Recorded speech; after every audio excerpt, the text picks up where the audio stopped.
This is Juneteenth commemoration.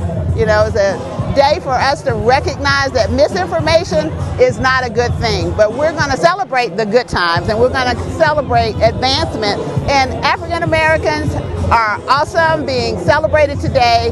Fitness is important, and so I'm so happy to be here with my colleague Joy Shepard in her district, celebrating a day when we're coming together for fitness, for commemoration. This is a great day in Council District 12. There you go. Thank you.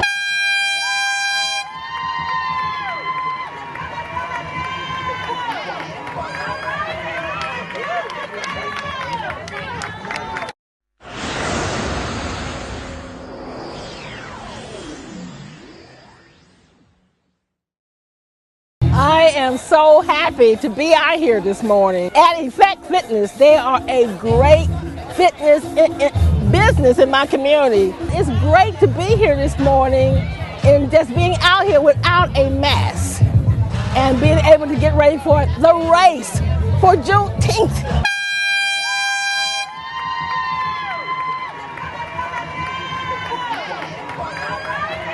Here we are at Effect Fitness. We're giving them a proclamation in terms of the celebration of Juneteenth and what it's all about, but also just again being out here and what they do. Yeah. Keep going though. Let me see your shoulders. I don't know what y'all came there to do, but everybody stop. Put your left hand behind your head. Right knee, let's go.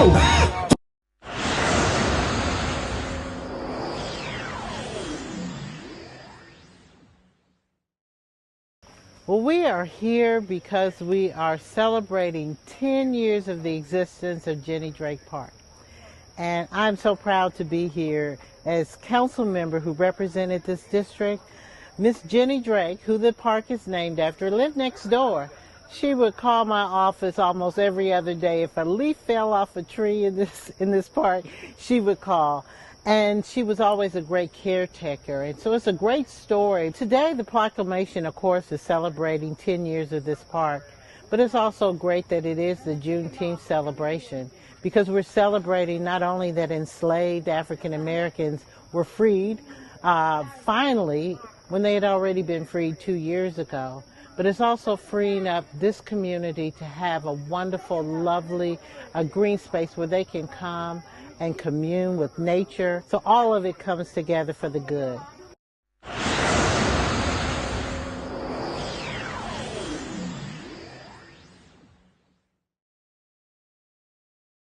We're here today on Memorial Day to celebrate our fallen soldiers, and over 240 soldiers in Atlanta, Fulton County died during the Vietnam War.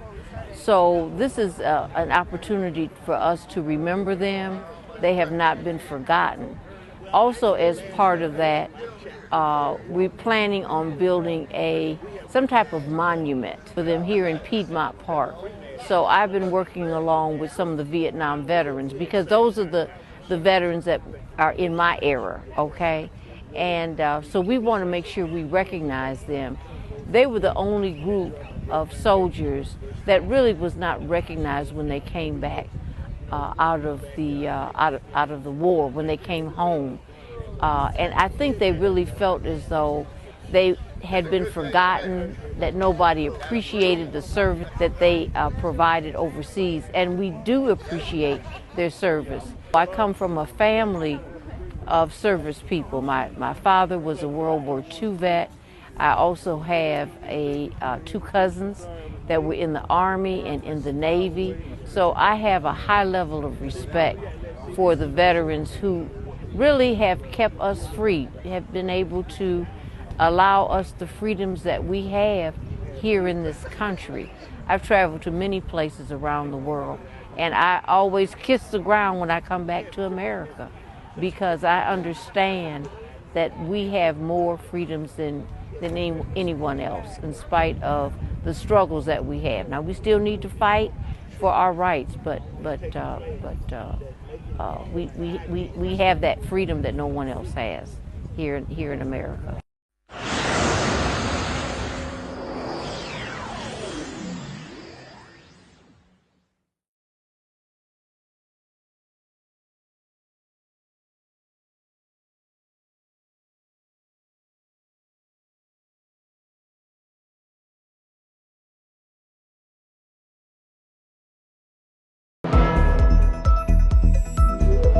Thanks for joining us for this edition of Stay at Home Connect. I'm Phyllis Jackson. Dr. Anthony Fauci is warning against the spread of a highly contagious, more severe form of the COVID-19 variant that was first detected in India. In the UK, the Delta variant is the rapidly emerging as the dominant variant, greater than 60%. It is replacing the B117. The peak transmission in my conversations with and the data associated with the UK, when talking to their health authorities, the transmission is peaking in the younger group of 12 to 20-year-olds, namely that group that we're concerned about here, about making sure they get vaccinated. And as I mentioned before, there's poor protection after a single dose of either the mRNA or AZ vaccine. During a White House briefing, Fauci said the Delta variant accounts for 6% of cases in the United States. Here in Georgia, there have been just under 20 cases reported.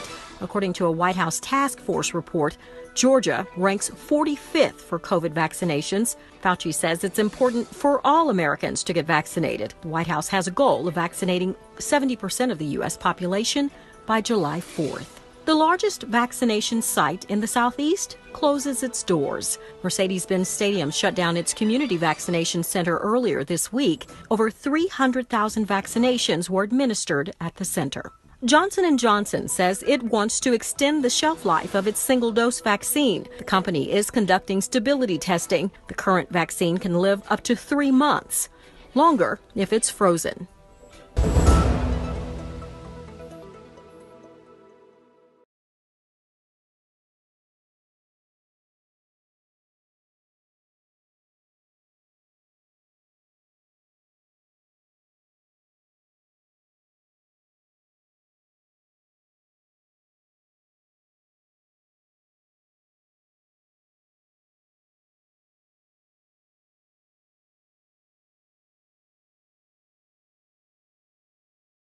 Now, therefore, we, the members of the Atlanta City Council, on behalf of the citizens of the city of Atlanta, who hereby proclaim this day, May the 22nd, 2021, as Tom Murphy Day in our fair city.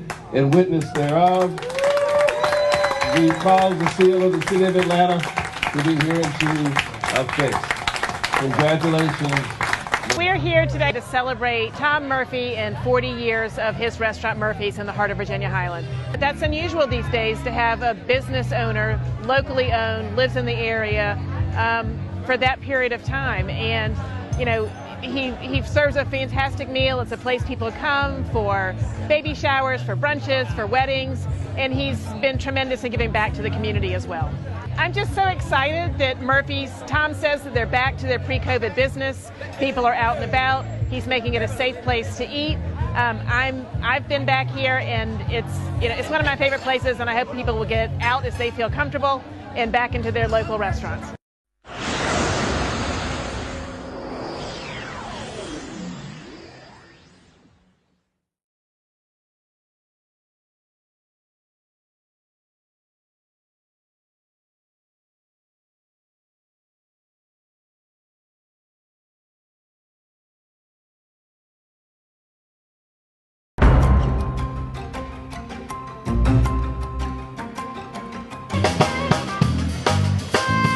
This is a great occasion to be here today. Murphy's being here for over 40 years is significant in a lot of ways. It's not just a popular restaurant, but Tom Murphy, his wife, his family, they're intricate to the community, intricate to the fabric of Virginia Highlands. You know, you can't think of this area of town without thinking about Murphy's. The food is great, the people are great, the spirits are great. And he's contributed not only by having and maintaining his business for 40 years, but he has reached out to help the least of these. He's reached out to help many charities around the city of Atlanta over that 40-year period. Just think about the people who've worked here, the people who have matriculated through this restaurant. This is the crossroads of East Atlanta. And so he has been a principal, central figure in the Virginia Highlands community, and his restaurant has expanded that, has expanded, what's in his heart to all of the rest of us.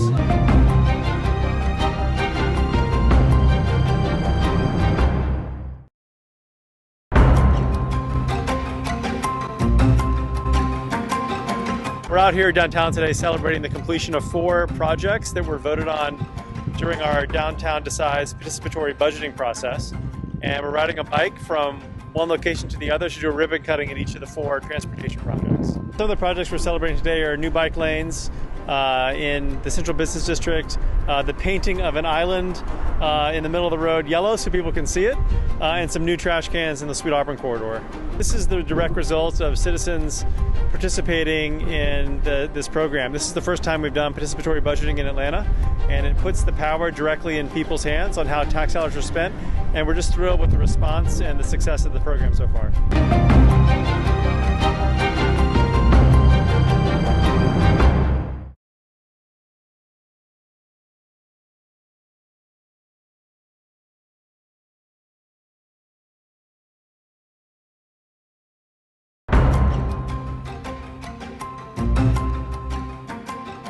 Chastain Park is the largest park in the city of Atlanta. This is the last piece of the Chastain Park path, and it's taken over 25 years since it began, and we are here at a groundbreaking to celebrate this last piece getting ready to start. The phrase, it takes a village, well, it certainly takes a village here. There have been lots and lots of organizations who have helped make this happen.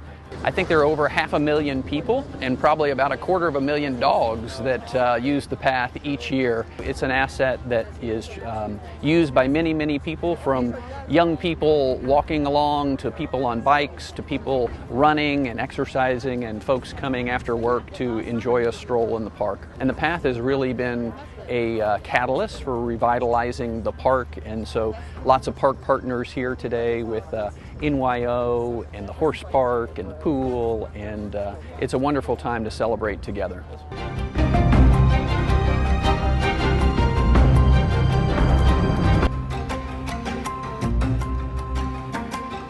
Today we're here for an unveiling.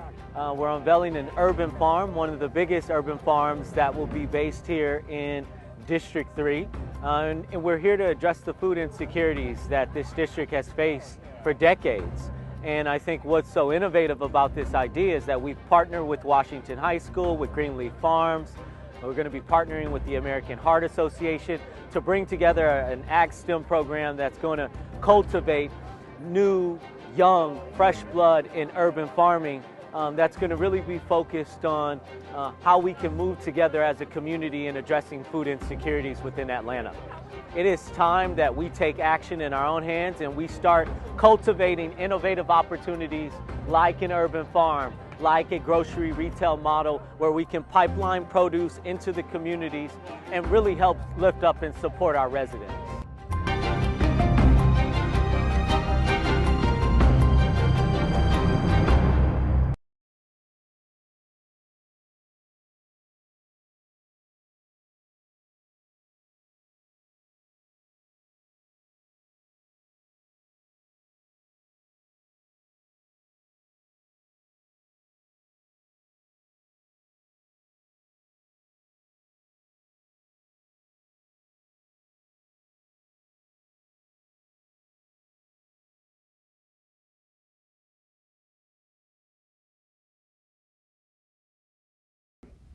It is 1:00 p.m. This is Felicia Moore, your Atlanta City Council President. I'd love to welcome everyone to today's full council meeting for Monday, June 21st, 2021. Mr. Clerk, would you please do the roll call? President Felicia A. Moore. Present. Council members, Post 1 at Large Michael Julian Bond. Here. Post 2 at Large Matt Westmoreland. Here. Post 3 at Large Andre Dickens. I was just here. Battery. Council District 1, Carla Smith. Here. Council District 2, Amir Faroki. Here. Council District 3, Antonio Brown. Present. Council District 4, Cleta Winslow. Council District 5, Madeline Mosby Archibald. Here. Council District 6, Jennifer N. Ide. Here.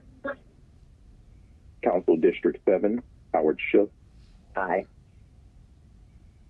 Council District 8, J.P. Massacite. Here. Council District 9, Dustin Hillis. Here. Council District 10, Andrea L. Boone. Present. Council District 11, Marcy Collier Overstreet. Present. Council District 12, Joyce M. Shepherd. Present. Thank you. Quorum present. Thank you. Now we go to the adoption of the agenda. The agenda will be as printed with the understanding that we will go into the Committee of the Whole for the purpose of hearing from the Committee on Council, and we will also go into executive session prior to any items for immediate or referral consideration. So with that agenda, I would entertain a motion to adopt the agenda. So move, Matskai. Second. Motion by Matskai, second by Bond to adopt the agenda. Just so we can see who all is on the system, Mr. Clerk, if you can open the vote on the adoption of the agenda with the addition of the Committee of the Whole for Committee on Council and executive session.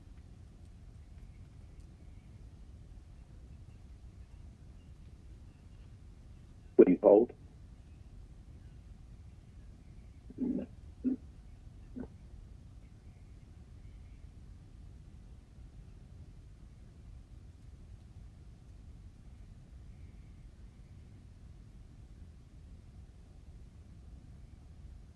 Please continue to hold.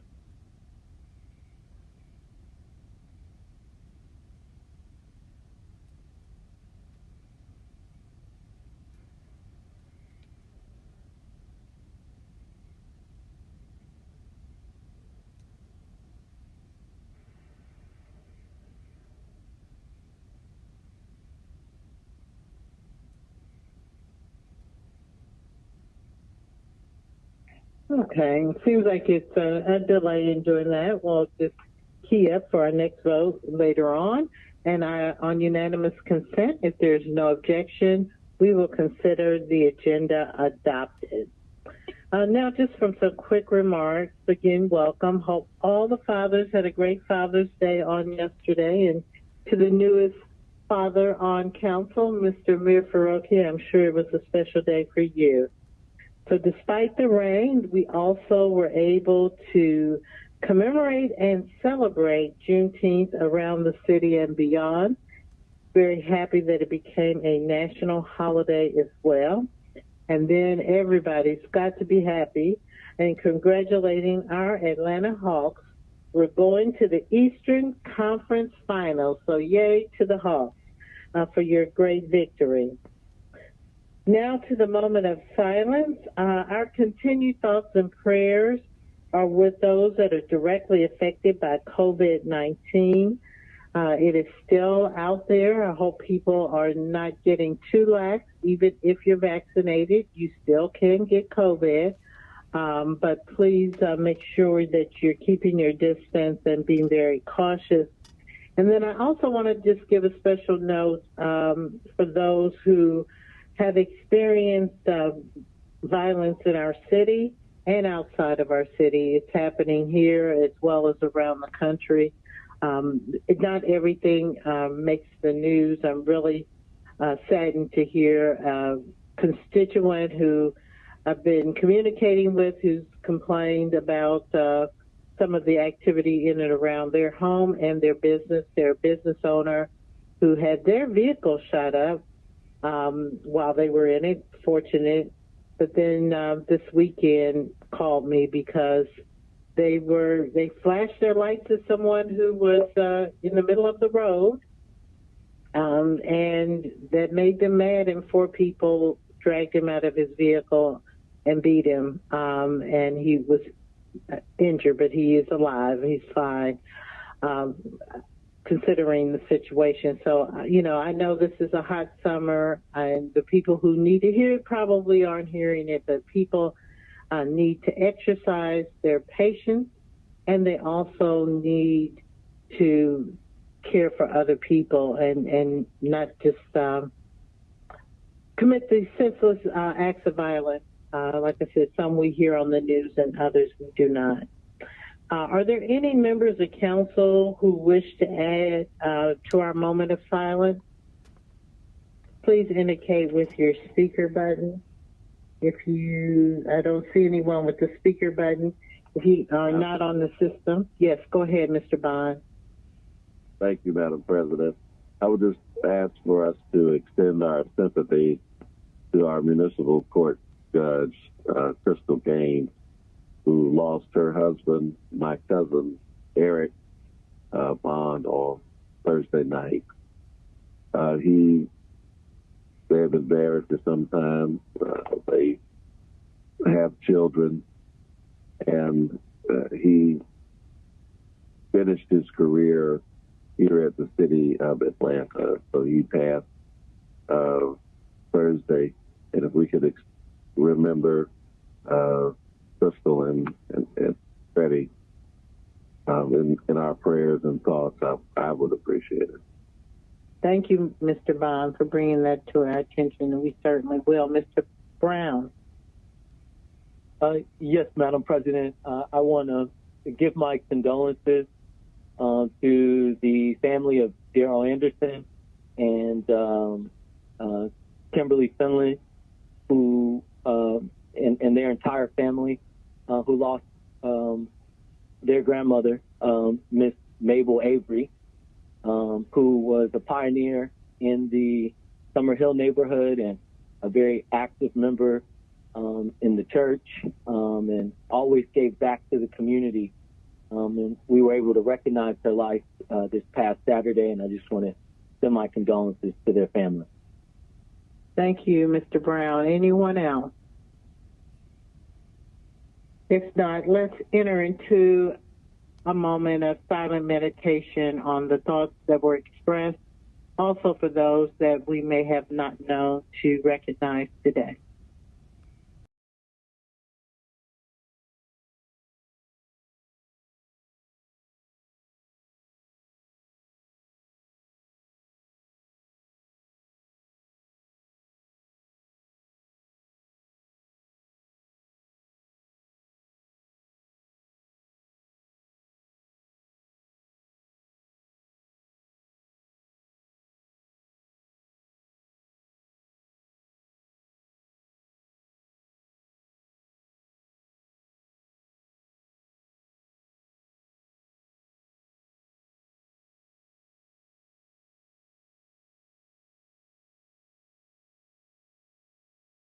You.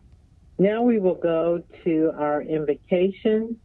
Reverend Roderick R. Weathersby, pastor of Mount Pleasant Baptist Church in Southeast Atlanta.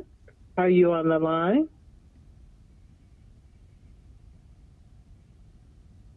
If we can make sure Reverend Weathersby is okay.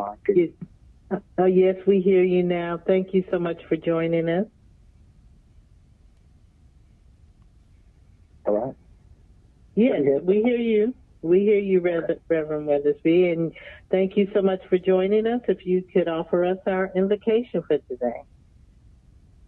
Every head bowed. Dear Heavenly Father, Master, right now we come in the name of Jesus. We pray, first of all, Lord, that you would have your way. We pray that you would bind us together, Master, in love, unity, respect, camaraderie. We pray, Lord, that the words of our mouths and the meditation of our hearts would be acceptable in our sight. Lord, we pray that you would just continue to guide us, lead us, allow us to realize that, Master, it is not about us, it is all about you. Allow us to move forward, Lord, with the business of this city. Have your way. In Jesus' name we ask it all. Amen, and thank God. Thank you so much, Reverend Weathersby, for joining us. We appreciate it. Council President Moore, this is Council Member Smith. Pastor Weathersby is my pastor, so I wanted to make sure I said hello to him, and thank you. Hey, Carla, how you doing? I'm great. I told you we were going to need your prayer, and you showed up, so thank you. Yes, ma'am. Thank you. Thank you so much. And thank you, Ms. Smith. So now we will go to the next item on the agenda, the Pledge of Allegiance. I pledge allegiance to the flag of the United States of America and to the republic for which it stands, one nation, under God, indivisible, with liberty and justice for all. Thank you. We will move past our special recognition section to go to our remarks by the public. Mr. Clark. And Madam President, this is Councilmember Winslow. I'm on the line. Yes, thank you. Anyone else join since the roll call? All right, Mr. Clark. The public may leave a comment of their concerns the day before the scheduled meeting between the hours of 4 p.m. and 7 p.m. by dialing 404-330-6001. Public comments for the full council agenda shall not exceed 2 minutes. In addition to the Committee on Council, will enter the Committee of the Whole, and the public may express their individual concerns for the committee by dialing the designated number 404-330-6069. Messages for the committee meeting shall not exceed 3 minutes. Mr. Massenberg. Leighton Powell. Atlanta firefighters need more funding for fire trucks. Every day, multiple fire trucks are not in service. The citizens deserve to have a fire truck response when they call 911. It is more critical than ever that we have every fire truck in service. Atlanta firefighters are also trained paramedics and EMTs. With our current lack of ambulances, we need them now more than ever. As a council member, please think about the citizens that are having a heart attack, an asthma attack, stuck in a vehicle after a bad crash. If your home is on fire, firefighters are the only agency coming. Please provide funding for additional fire engines and ladder trucks so our brave men and women can do their job. Thank you. Hello, this is Al Thompson, and thank you for listening to my comment. Considering the fact that it is national and international news that our crime is out of control, particularly violent crime, and the huge increases recently, I think it would be quite frankly negligent not to approve the new police training facility and start making an effort to get this under control. Thank you. Yes, hi. This is Shannon Seafried. I'm calling on behalf of myself and my husband and our 3 children. We live in Buckhead, Zone 2, and are residential homeowners here. And we want to make our voices heard that the much-needed police training facility be built so that we can begin to love the area and community that we live in and feel safe here once again. Again, Shannon and Nick Seafried, longtime residents of Buckhead, and thank you for your time. Hi, this is Meryl Hook, residential citizen of Zone 2 in Buckhead. Wanting to let you know that I am in favor of getting the new police training facility built. Not opposed, but in favor. Buckhead has made the national news recently for the highest increase in crime, and it's time to get this facility built. Please build and vote to build our representatives the new police training facility. Thank you. My name is Elizabeth Ellison. I have lived in Atlanta and Buckhead for 30 years now, and I have to say I am terrified to go get gas I'm terrified to go to Lenox Mall. I'm terrified to go get Starbucks, all in my neighborhood that I've known for 30 years, because I'm afraid that I'm going to be robbed. I'm afraid that my car is going to get stolen. I'm afraid that I'm going to be shot. It is unbelievable how bad our neighborhood has gotten, considering it used to be amazing. I used to be proud to say I lived in Buckhead. Now I call it Buckhood. My name is Chase Connor. I'm calling to tell you that I am in full support of the police and fire training facility being built. Again, I'm in full support of the police and fire training facility being built. If we want our firemen and police officers to be properly trained, and that was a request of the people who were rioting, then we need a facility where they can be properly trained, a safe environment for them to be trained, and an up-to-date educational environment for them to be trained. So I believe that a new police and fire training facility being built would be optimal for that training. Thank you. Hello, my name is Amber Connor. I'm calling from Zone 1, District 9. I'm calling in support of Atlanta building a police training facility that will hold both police and fire to give them the training that they're requesting, and also the same training that we heard people over the summer who were protesting and rioting and demanding that our police be trained better. This is an opportunity to give them a facility to do so. So I'm hoping that you guys do the right thing and put your support behind this facility. Thank you so much. And just to give you perspective, I went to a few other areas, and Cobb County has a huge police training facility. And I think it's wonderful that we're putting in a facility that will train both fire and police.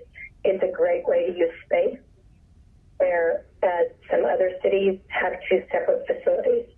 So I think we're doing the right thing in doing this and not using two different spaces. And I think it's a great use of money and resources.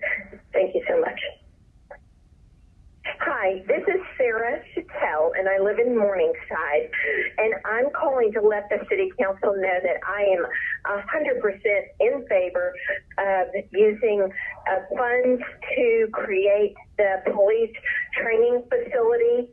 Our police absolutely need additional training, and that facility is much needed for this community. It will just enhance everyone's quality of life to have that training facility be used for further education for our police officers who work very tirelessly to have a safe community. Thank you. Bye-bye.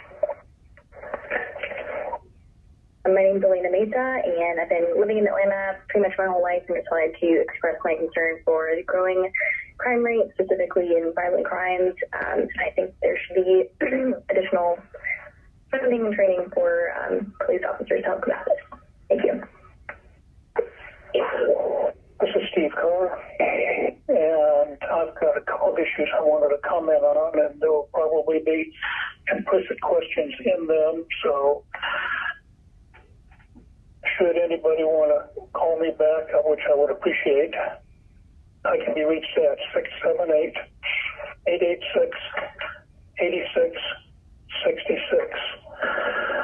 My concern is primarily about the Custer Basin. Last October, I was at a phone meeting with Commissioner Makita Browning and several other people from Watershed Management, and 3 neighbors from Teton and Avondale, and talking about the overflow of the combined sewage into their backyards and also on my property. And I heard there was at least 2 basements that got flooded with combined sewage. I was told at that time in October last year that there's a Custer Basin Advisory Group. Already had one meeting, was going to meet every other week. I said I wanted to be involved with that, particularly since I have property adjacent to the Atlanta sewer system. And I have not heard a word from that. That stream or creek is called Entrenchment Creek. We have had sewer overflows, both ahead of Custer Avenue CSO and downstream. I'd like to find out whatever plans, watershed, particularly since we are in the CDP review and comment process. Watershed is the big elephant in the room. We need to know what the plans are. They will affect, because watershed. Greetings, my name is Ron Shakir. I appreciate the opportunity to engage these elected officials and to have a public voice for public action that maybe have an interest of likeness that we can join together and fight for the public good. God bless America when she's right and have mercy on her when she's wrong. But in this country right now, we can stand up and speak for the public good as elected officials continue to give away the public good and sell it and have private operators provide the public good its best interest. Its best interest over few. And how do we engage that? We show that in our public schools, the selling of our public schools and public properties, to now public partnership chartered schools. We see our highways now being considered to be turned over to private operators. We see the opportunity to gain public resources. And what happens? We have elected officials who vote in that line. We have less and less residential housing in Atlanta, Georgia now. And the elected officials are being a party to leaving our communities with children, boys and girls, mothers and fathers wondering where they're going to live. In Atlanta, a place of pride, a place where people used to point to as a place where African Americans' lives really mattered because they was able to live in homes and houses. And now elected officials have moved in a different direction. Greetings, council members and staff, and special greetings to you citizens and voters of Atlanta monitoring your government in action this election year. Ben Howard, Senior Advocate, Public Policy Analyst. For the second month in a row, the Atlanta Planning Advisory Board leadership danced around the notion of Citizen Participation Committee as if it were a hot potato. Having listed the conversation about the Citizen Participation Committee from the APAP membership, all the executive committee could come up with are questions like, what will the committee do? With whom will the committee interact? How will its role compare with the role of other entities involved in citizen participation? My response is, why not create the committee and let the committee answer those questions? Or if you really want to get down into the weeds, create a task force to explore the local and national ruminations about citizen participation. Meanwhile, to find out what it takes to stifle citizen participation, simply confer with the NPUR9 in the person of Antonina Robinson, Colas Clare, Ricardo Jacobs, Alvin White, Renee Scott, Allison Hathaway, Sherry Williams, Cheryl Brown, and the NPUR9 cohorts, allies, and supporters. Hi, this is Amy Maitrey. I am calling to say please build the new training facility for the police. We are in desperate need of more policing, more funding, and especially more training. I think we can all agree. Thank you. Amy Maitrey, Ansley Park.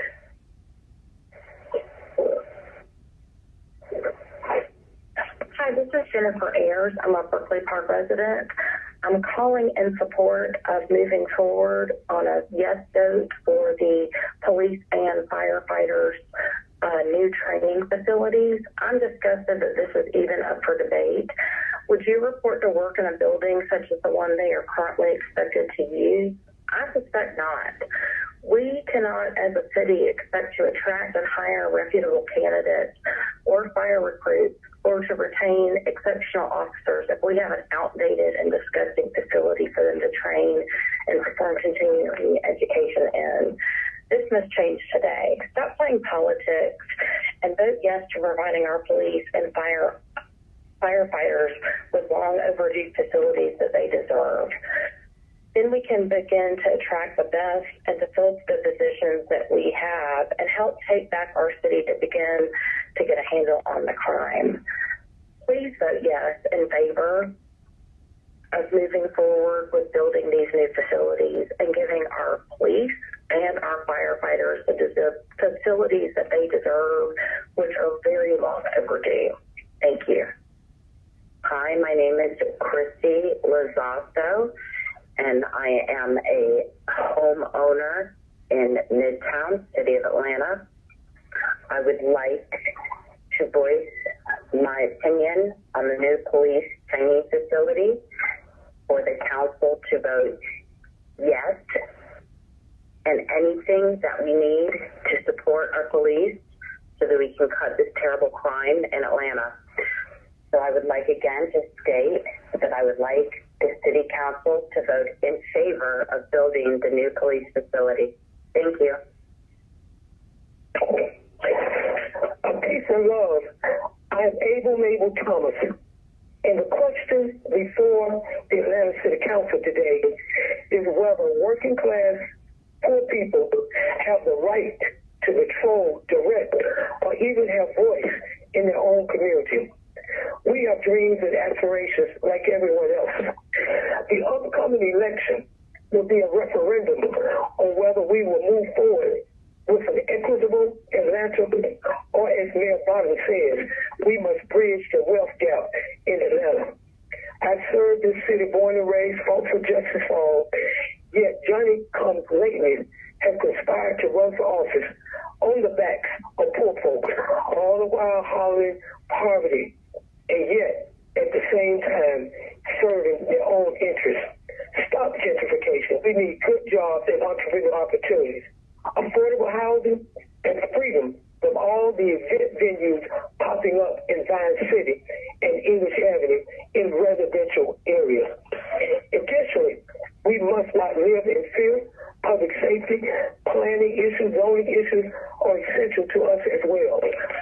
I know about something that I'm calling the blue wall of politics, where as a district person, you vote for me, I vote for you, but at the same time, when does the voice of the community be heard when they say no? I'm here to say to you, George Floyd would have got no justice, even with the knee on the neck, if other police officers in leadership had not spoke up. We must have votes for the rich and the poor equitably. If we vote no, NPU, ZRB, we hope that our people would vote with us, not against us. The seat. Hi, this is Mike McLeod, and I'm calling to support building the new police training facility. In the light of today's enormous crime situation, it's very hard to imagine why we wouldn't do that. Even after the spirit of crime, my name is Lee Jordan. The robbery of the wicked shall destroy them, because they refuse to do judgment. Proverbs 21st chapter 7 verse. The Lord's sovereignty controls political power. Governmental robbery will kill you and those who work with you. Judgment is a righteous discernment. And that repentance and remission of sin should be preached in his name among all nations, beginning at Jerusalem, Luke 24th chapter 47 verse. Repentance is the first step, apparently receiving the message aright. A right definition, correctly, rightly, properly. Therefore say thou unto them, Thus saith the Lord of hosts, turn ye unto me, saith the Lord of hosts, and I will turn unto you, saith the Lord of hosts. Zechariah 1st chapter 3rd verse. The prophet again calls on his listeners to turn or repent. He that loveth father or mother more than me is not worthy of me. He that loveth son or daughter more than me is not worthy of me. Matthew 2 chapter 37 verse. In comparison to one's devotion to Christ, one's family ties must be secondary. But what Jesus has done in me, I can't give glory to my children or anyone else, because he did for his glory that we owe him. Hello, I am Corey Kelly. I reside and own my home on Peachtree Road in Buckhead for 17 years, and I am very interested in seeing the police training facility to be built. I can't even imagine that there would be a problem in doing this. It is for our own protection and a way to utilize our police force. Also, I would like to know when City Hall is going to be open. It's time, and I believe that we should be able to go to City Hall and get our business taken care of and attend meetings. And that's it for today. Thank you. Bye-bye. Hello, my name is Dr. James Kenneth West, and I am absolutely in favor of a police training center. I'm appalled at what has been allowed to occur in the city and the lack of not only adequate police protection, but also the attitude toward those men and women and how hard they go out and work to protect us, which I see as one of my fundamental rights. And I would be more than pleased to come down there and give you my personal views on this. But I feel that as a citizen of this community, that this is an absolute necessity, and that if you fail to pass this amendment, that I will just consider the people that are representing me at the city council as being inept and unqualified. Thank you. Hi, my name is Tracy Cole, and I am for having a police training center. I am appalled at how crime is out of control, and I absolutely support having a facility to ensure that police are appropriately trained. Thank you for your consideration. Hi, my name is Terry Mullen, and I'm calling in support of the new police training facility. With crime up as much as it is all over the city, the police need to be trained, and this is what everyone's always complaining about, so hopefully this vote goes forward. Hi, good afternoon. This is addressed to Councilwoman Joyce Shepherd. Joyce Shepherd, I'm sorry what happened to you, but the people are hurting out here. They are hurting very bad. For you to want to build a new facility for training policemen, we get that. But not at this time. You lost touch with your people. You don't understand. They hurting. And why not a shelter? You want to do a police training facility? Okay, but not now. And don't take that rescue money to do that. You should have, first priority, it should be for the homeless shelter. That's what you should have think about. But see, y'all don't understand, because you in an air condition. These people out here hot. So you can't, you don't know what they're going through. For you to even want to think that at first, shame on you. Like the temptation, world of confusion. And so for me, I will do this for you, but you didn't do it. You got lost. And I tell people in your community, oh yes. And they were telling me, yes, you got a brand new facility out there, not government with your name on it. And people living in the old facility, they did not move. You were trying to promote that. But they say if I go over there, I would have to pay more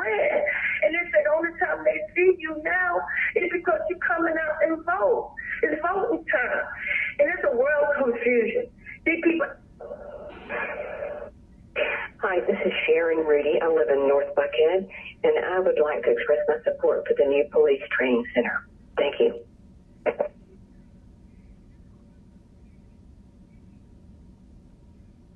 That appears to be our last public comment. Mr. Clerk, if we can go to the report of the journal. I, Forrest Webb III, Municipal Clerk, do certify that the action minutes of the June 7th, 2021 City Council meeting are true and correct. Okay. I will take a motion to accept and file the report of the journal.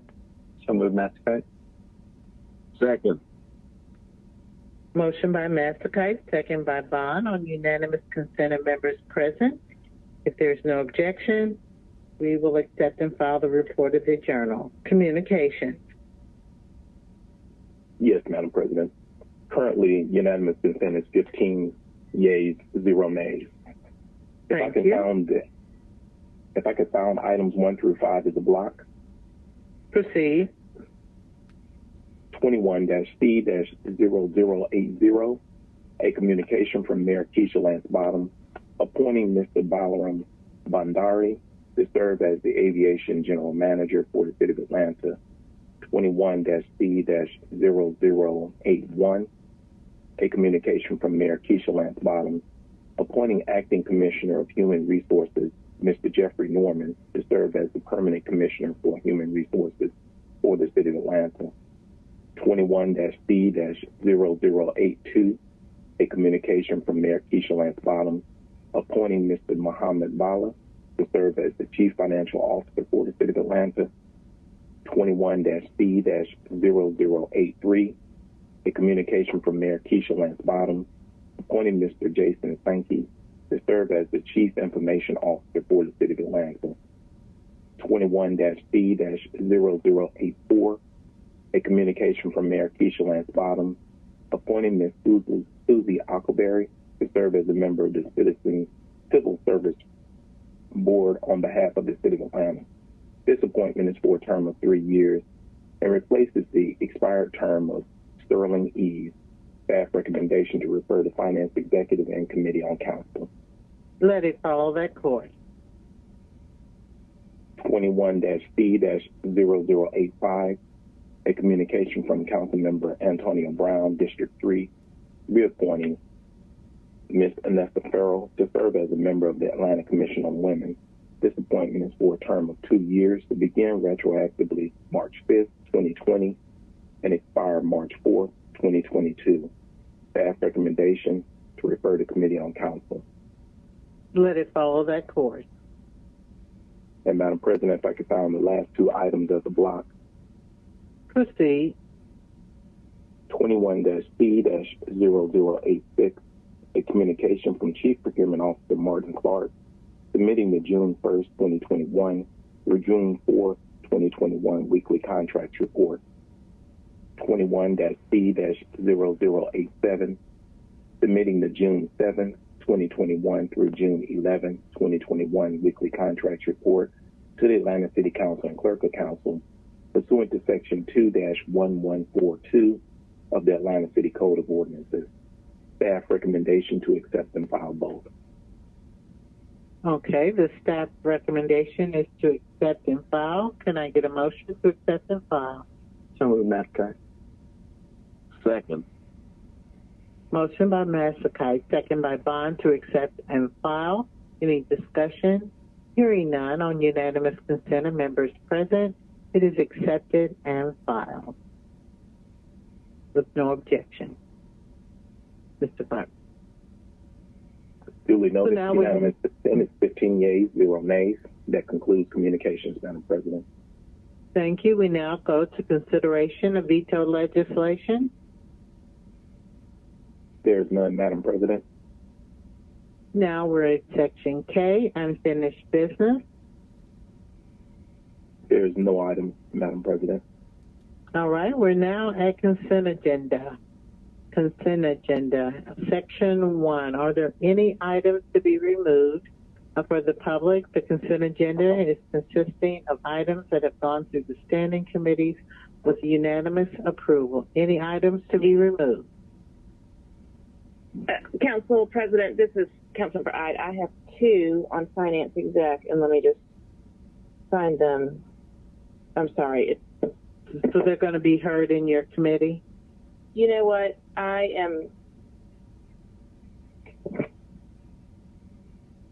think I know that there are some members that have post-haste items after we approve. I do have 2 post-haste, and I'm just trying to figure out if I also have you don't need to remove. Yeah, you don't need to remove them until after we vote on the consent agenda, and then you can be recognized, and we will do a motion for post-haste. Okay? Okay. Thank you. Okay. Hold on, everyone, please.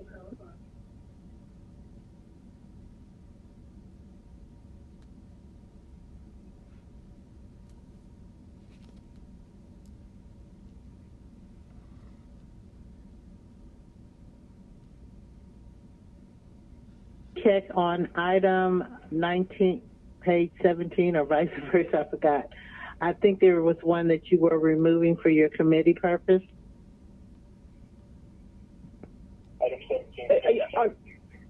Item 17, on page 19, I understood you were holding that off to be reported out of your committee. Is that correct? Are you talking to me for finance exec? Yes. I think someone is saying that's the one. I think that's the one I was trying to get my. Okay. All right, Mr. Clark, do you have that item? It has a substitute. That's correct. Okay. Mr. Clark, do you have that item? Okay.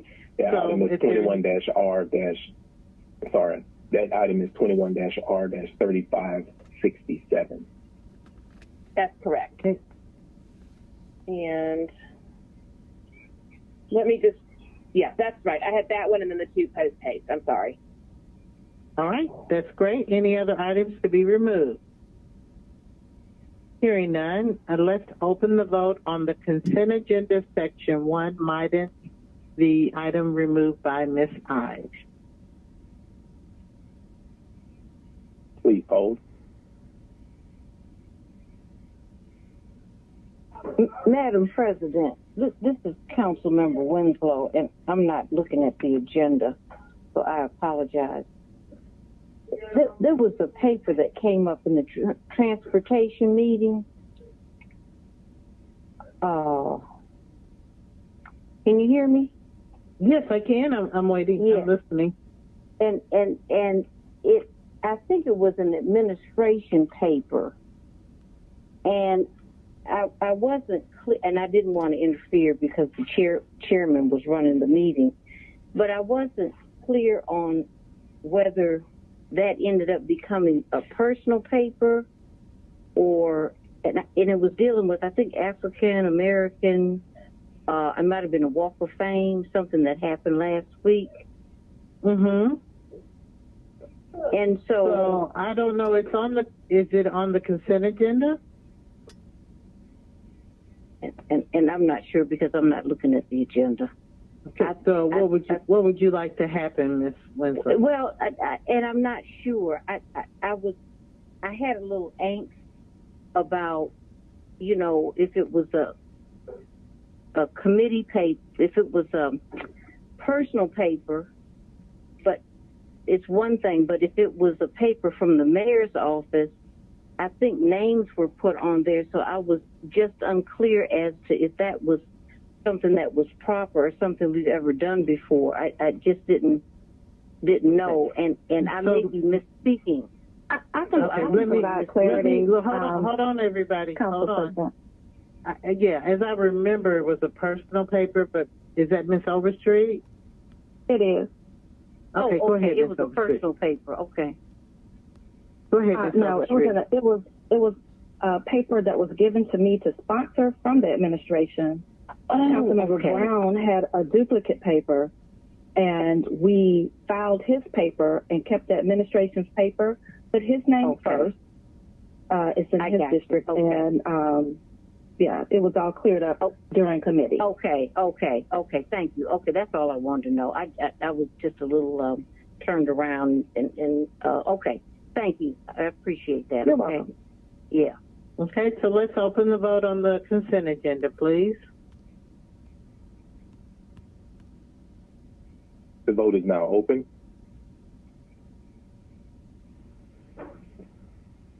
Will everyone please vote?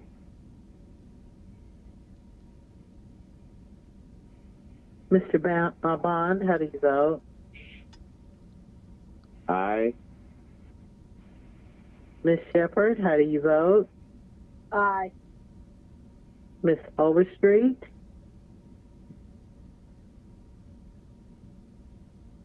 Affirmative.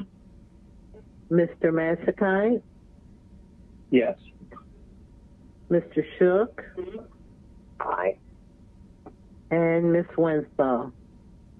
In favor. All votes are cast. All voice votes were in the affirmative. The vote is now closed.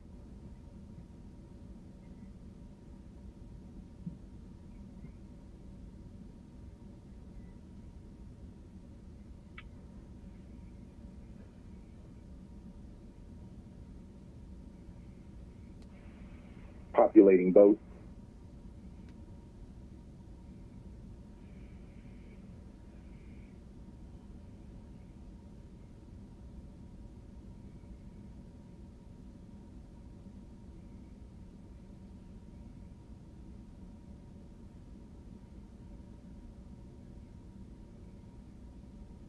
Populating votes.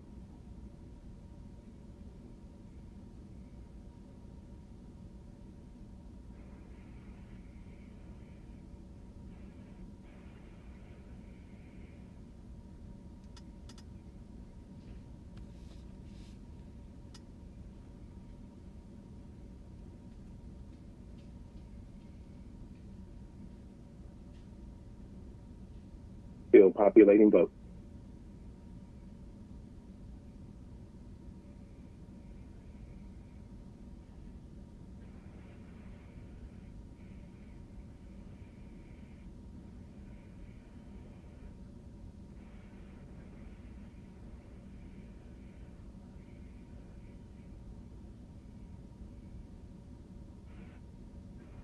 Yeas, 0 nays. 15 yeas, 0 nays. Consent agenda section 1 is adopted. I would ask as many members as possible to please try to see if you can log on to the system. Mr. Westmoreland? Yes, Ms. Shepherd. Yes.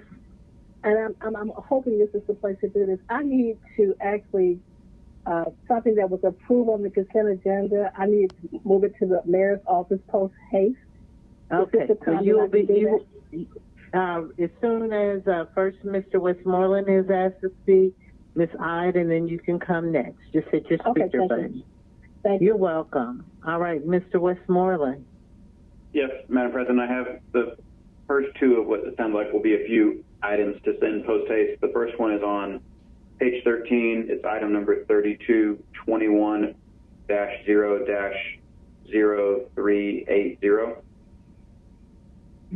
And then the second is on page 21. It's item 25, and it's 21-R-3612. Okay, page 13, item number 32. Page 21, item number 25. Let's get off. We'll do the motion at the end. We'll just keep adding. Thank you, Mr. Westmoreland. Appreciate it. Ms. Ide? Yes, my that need to go post haste were 21-0-0175 and 21-0-0373. Okay, can I get the page number and item number? Let's see.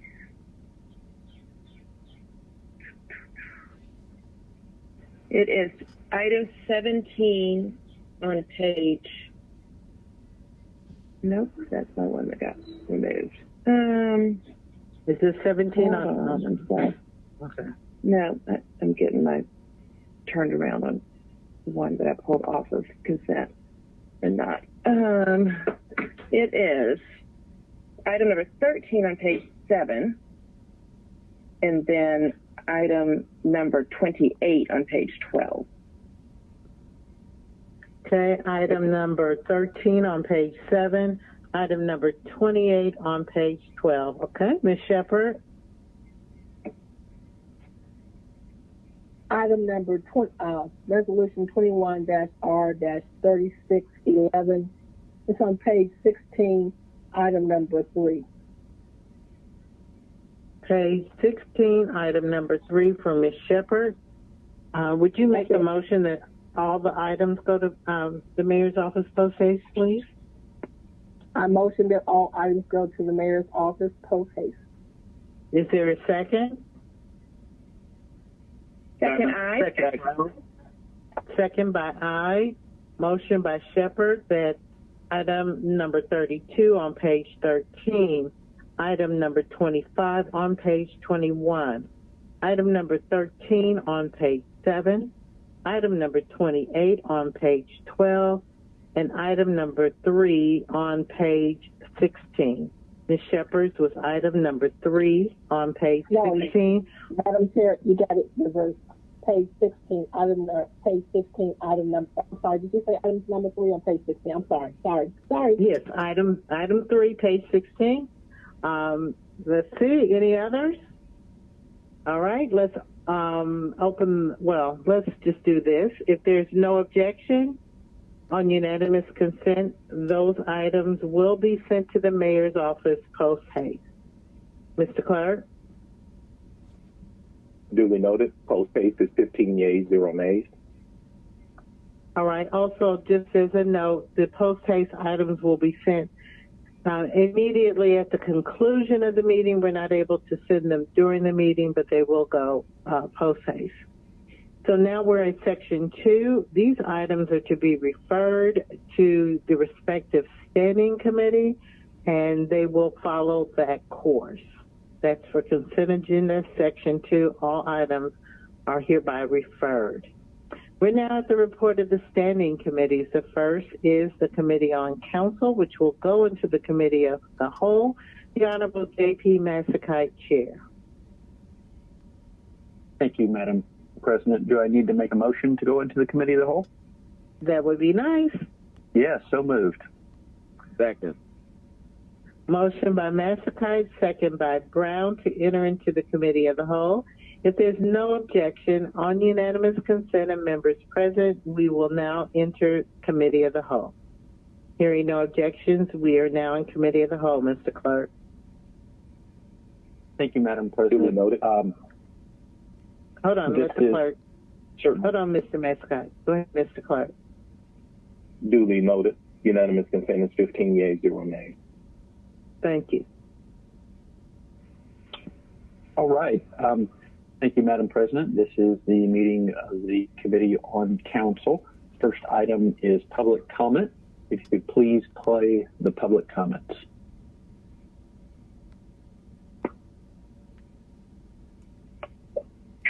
Hello, my name is Marcia McCow. I'm calling because I'm very concerned. I don't know that we could make sure that I know landlords could do whatever they want to do. This is another repeat. Special Baker over Baker Road. Boom, that's your area. You have so many people going to have to move. It's because the landlord sold the property and not informing them, and the people is renting. Is any way that y'all could be able to have a hotline, because you need to know, because the people that's moving out is that voting, and all of a sudden it's a big turnover because the landlords breed. I know they want money for their houses, but they also added on to the homeless population. And I have a young lady, and I really do need help, a young lady that fell through this system that the landlord didn't give them enough time. She got a baby at 4 years old, and she got trying to find a place, and her income is not that high, like $1,200 a month. So is any way that I could leave my phone number that someone could call me at 404-915-8946 to assist me for this young lady to get help. And there's many more, but I need that help for her as soon as possible. There's some kind of way, because they do not know their rights. And then I will also check on Civil Road is a sign, walking, to make sure the city did not waste money to put a sign up there to say cat walking, cat crossing. It's on Civil Road. Joyce Shepherd, that's your district. And that's all I have to say. Please help me to find this young lady a place to stay. And I know it's many more like that. It's homeless.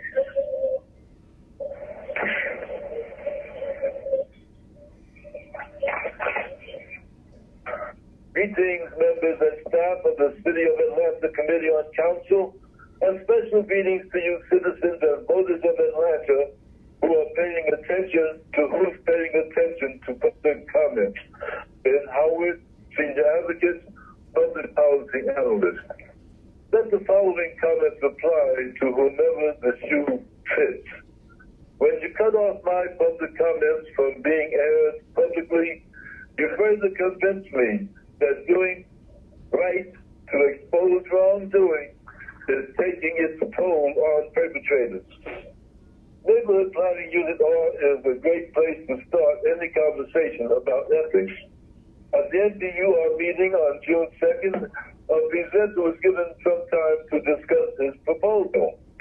It soon became apparent that Renetta Scott was called as Claire aiding and abetting, and stacked the meeting with people recruited from clandestine gatherings devoid of public notice, except to the members of that private club called the NPUR Google Group. No steps were taken on June 2nd to ensure that those who voted for or against the presenter's proposal were actually stakeholders of NPUR as democratically detailed in the city's Code of Ordinances. The NPUR 9 are bold enough to be non-democratic when council members or their representatives are present, and even though employees of the City of Atlanta are present. The NPUR 9 are mindful of the fact that our state is not the kind of state wherein employees strive to find ways to stick their necks out. But stick out your necks a little, Committee on Council members, and designate a professional to review the tape of that NPUR meeting and advise you and us as to how that meeting should have been properly conducted to meet the standards of American democracy and the principles of the Georgia Open Meetings Act. Be advised that should you stick your nose into NPUR business, you will meet fierce resistance from Antonita Robinson, Paulus Clare, Ricardo Jacobs, Renetta Scott, Alfred White, Allison Hathaway, Sherry Williams, Cheryl Brown, and the surreptitious supporters of the NPUR 9 syndicate. This is Steve Kerr. I'm calling from 678-886-8666. I have a concern about affordable housing. For a number of years, I have been asking to get educated on affordable housing. I've never asked y'all for money. I do own property that I would like to design, develop, and build affordable housing for elderly and disabled. And I've gotten problems mostly is no information.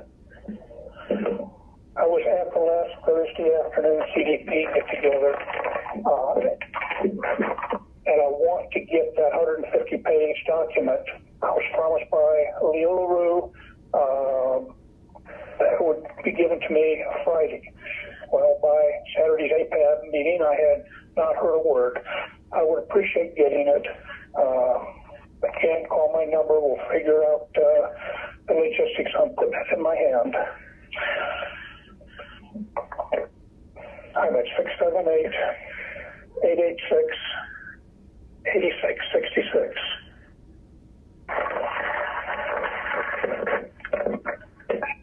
I am Brother Anthony Muhammad. I am a spiritual being. I do not believe no more in religion. In the scriptures of the Bible, from Genesis to Revelation, not a person was born embedded book of scriptures. Now I call on you, Mr. Antonio Brown, and members of this committee on council, to hear my words. This is the 21st century. 100 years ago, Black Wall Street, a city like Atlanta, dominated by dark and hue people, was economically powerful, economically well off to provide employment, training, theaters, hospitals, all the needs and means to produce a city that has been known as the greatest economic empowerment of 12 to 13,000 people, maybe even more than that. But what happened in June 10th? They killed 5. People say it 1 to 300, but where is the record? You have a man, Mr. Antonio Brown, named Buck Franklin, the historian. Mr. President Clinton gave him an honorary recognition. The historian's son, John O. Franklin, they have found manuscripts that would detail what Mr. Franklin's father had because he was a lawyer. Why is I'm so scared? We have been in North America catching hell for over 500 years. 600 years you have killed over 600 million people like me, Shepard and myself, and the diaspora. What did they got to do with full counsel? Now you give the people the need to vote for a president, Mr. Biden. You give the people the need to want to recognize the new Attorney General of the United States, who I quote said, he held family members that was persecuted in Russia. And he is recognizing Israel as a state. But what about people right in a lot can't get you, Mr. Antonio Brown, can't get you members of the committee on council to speak up for ACAP, a commission on women. You got women and children living on the streets before the pandemic. You got women and children can't even find housing calls. You Democratic members continue to represent a party that don't have no love and respect for the majority of people that look like Ms. Shepard or myself. They treat you like a modern day slave. And we suck.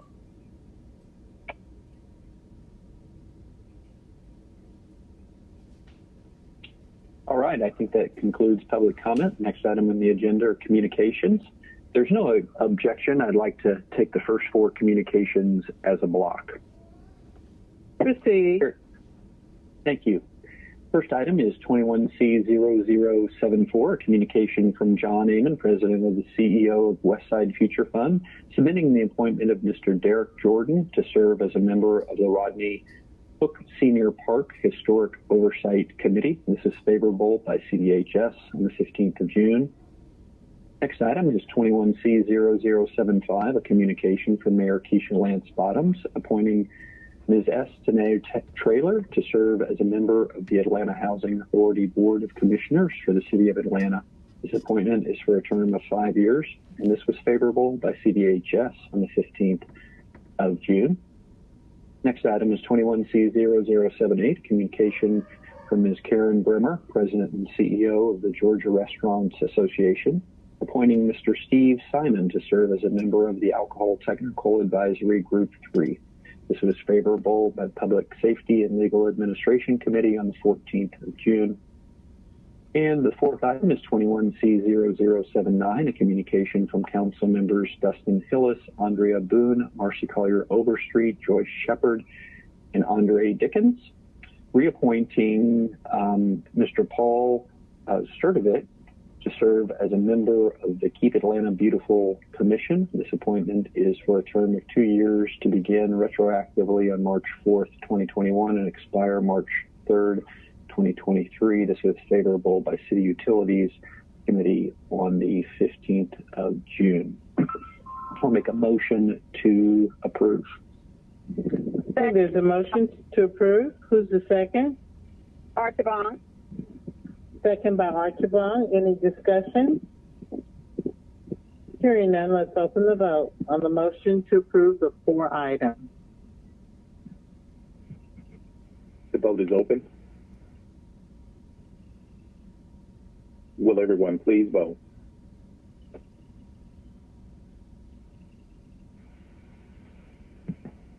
Madam President, this is Winslow. How do you you vote? see my hand? No, I do not. But how do you vote, Ms. Street? I'm gonna look at Affirmative. And see, that's the thing. It looks as if I'm on the system and my hand is raised, and that I should be able to vote. Okay. Okay. Ms. Winslow, how do you vote? In favor. Mr. Bond? Aye. Mr. Shook? Aye. All votes are cast. All voice votes are in the affirmative. The vote is now closed. Populating votes.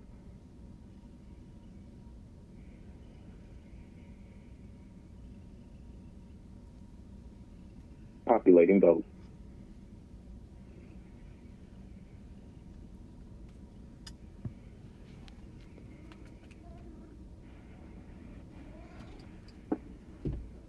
$15 yeas, 0 nays. 15 yeas, 0 nays. All items are confirmed. Mr. Chair. All right, thank you. Next are ordinances for first read, and we do have one item, which is 21-00411, an ordinance by Committee on Council to amend the Charter of the City of Atlanta, Georgia, 1996, adopted under and by virtue of the authority of the Municipal Home Rule Act of 1965, as amended, by amending Part 1, Charter and related laws, Subpart A, Article 2, Chapter 4, Section 2-407, so as to ensure that following the municipal general election, all pending legislation held in the committee will be automatically terminated at the end of the last city council meeting in December of the year of the municipal general election and for other purposes. So that item will come back to this committee next at our next meeting. On the motion? I'm sorry? I said the motion. So this was the first read, and so I'm assuming that we will. I do think we have to adopt it, and then it comes back. Okay, the motion would be to adopt then. Is there a second? Second by Bond. Okay, let's open the vote on the motion to adopt. And this, again, for the public, is a charter amendment. It will come back to committee for final adoption. The vote is open. Will everyone please vote? Yes, Ms. Winslow, how do you vote? In favor. Ms. Archibald?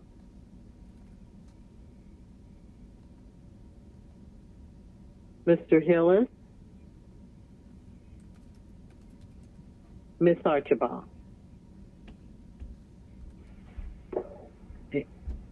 Are you there, Ms. Archibald?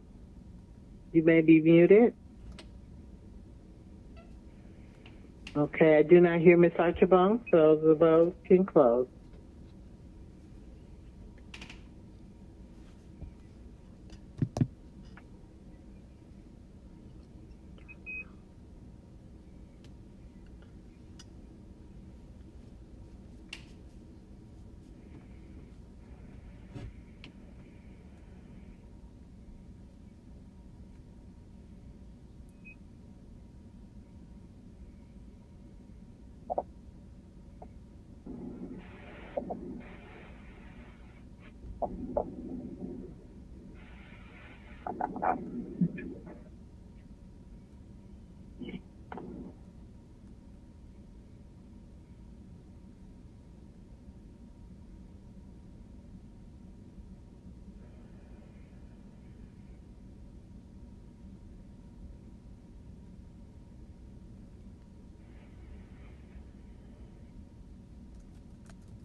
The vote is now closed. 14 yeas, 0 nays. 14 yeas, 0 nays. The first read is adopted. It will come back to committee for final adoption. Mr. Matsakite, did you skip item 5? No, that was item 5. 21-00411. Okay, yeah, it's coming up on my system as item 6. I know you did 1 through 4, but continue on. All right. And the next item is item 6, which is a resolution 21R3613, a resolution by Committee on Council reappointing Mr. Christopher Keel to the Board of Directors of the Atlanta Development Authority, Invest Atlanta, as the City Council appointee in the real estate category for a term of 4 years. Said term to begin upon approval of this resolution, and for other purposes, I'll make a motion to refer to the CDHS committee without recommendation. Seconded by Brown. Motion by Matsakite to refer. Any discussion? Hearing none, let's open the vote on the motion to refer. The vote is open.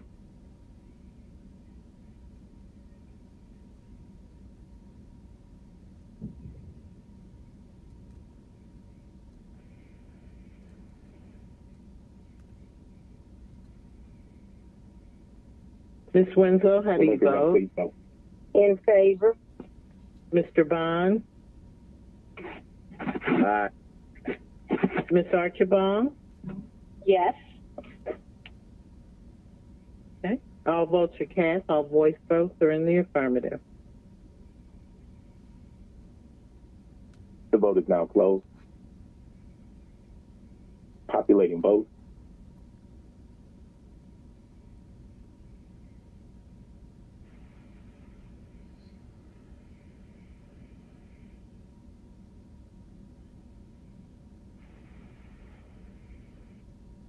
Populating vote.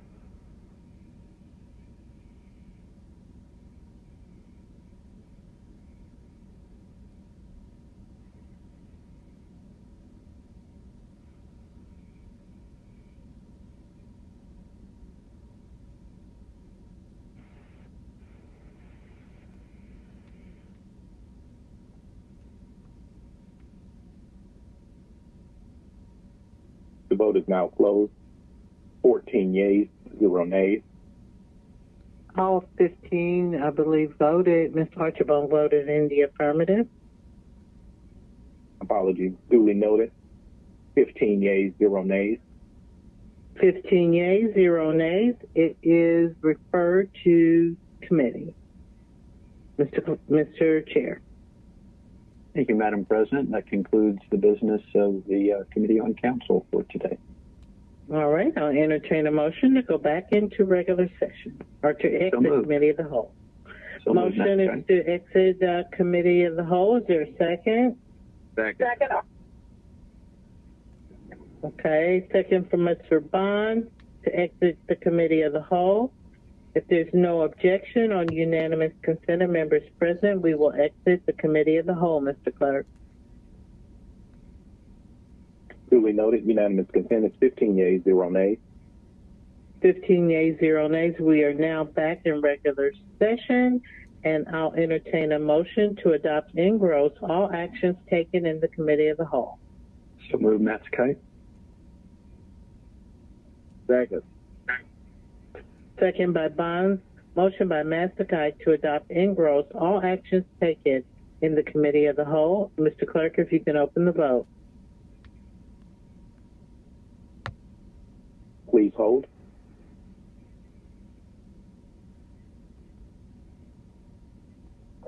The vote is now open.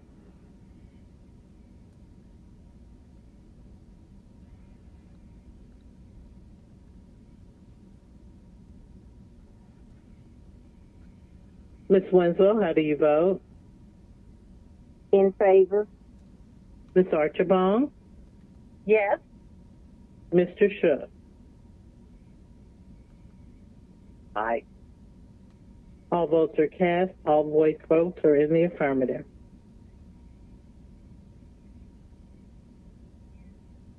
vote is now closed. Populating votes.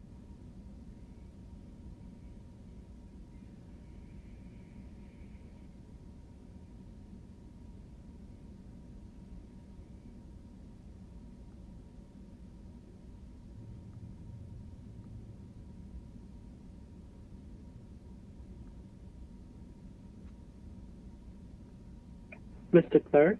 15 yeas, 0 nays. 15 yeas, 0 nays. All actions taken in the committee of the whole are adopted in gross. Thank you. We'll now move to our next committee.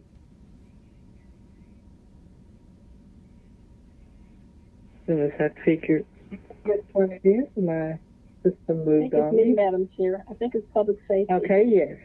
So we have Public Safety, Legal Administration Committee, the Honorable Joyce Shepard, Chair. Thank you, Madam President. We have one item before us today under Public Safety, and that's 21-R-3610, a resolution by Public Safety and Legal Administration Committee authorizing settlement of all claims against defendants in the case of Winter Johnson Group's A joint venture versus City of Atlanta civil action file number 2020-CV334257, pending in the Superior Court of Fulton County of Georgia, in a total amount of $2,625,000.00, authorizing the Chief Financial Officer to charge to and pay the settlement amount from the account listed and as described herein, authorizing the Chief Financial Officer to distribute the settlement amount and for other purposes. It comes before us favorable, 5 yeas and 1 extension. So the motion is to approve. Thanks, Madam Chair. Considering the amount, it would be helpful probably if the law department describes what's going on here, because I'm sure the public would like to know. All right. Let's see if Ms. Amber Robertson, if she can come on and give us an update on what's going on specifically with this one. Ms. Robertson, are you there? Yes. Good afternoon. Amber A. Robinson, Senior Attorney.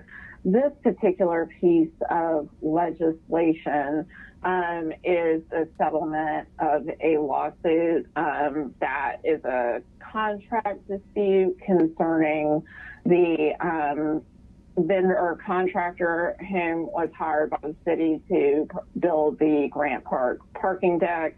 During the construction term, there were certain delays in the construction which caused this dispute, and this particular resolution is to settle that dispute. Thank you. All right. The motion is to adopt. Any further discussion or questions? Seeing no one with the speaker button or hearing any other questions, let's open the vote on the motion to adopt. The vote is open. Will everyone please vote? Ms. Winslow, how do you vote?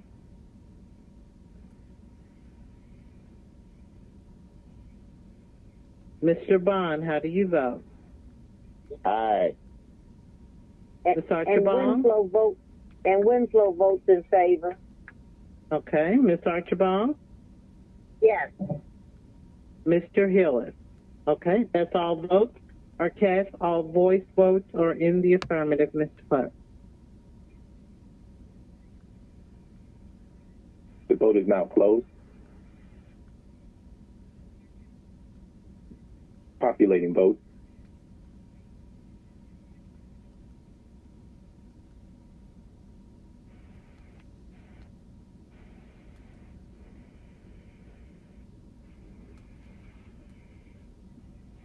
Fifteen yeas, 0 nays. 15 yeas, 0 nays. It's adopted. Madam Chair. I'd like to make a motion to send this to the mayor's office post haste. We're trying to get the settlement done before the end of the fiscal year. Okay, is there a second? Second Hillis. Wait a minute, I heard a female voice first. Second by who? Smith. Smith. Second by Smith. Motion by Shepherd to move this to the mayor's office post haste. Any discussion?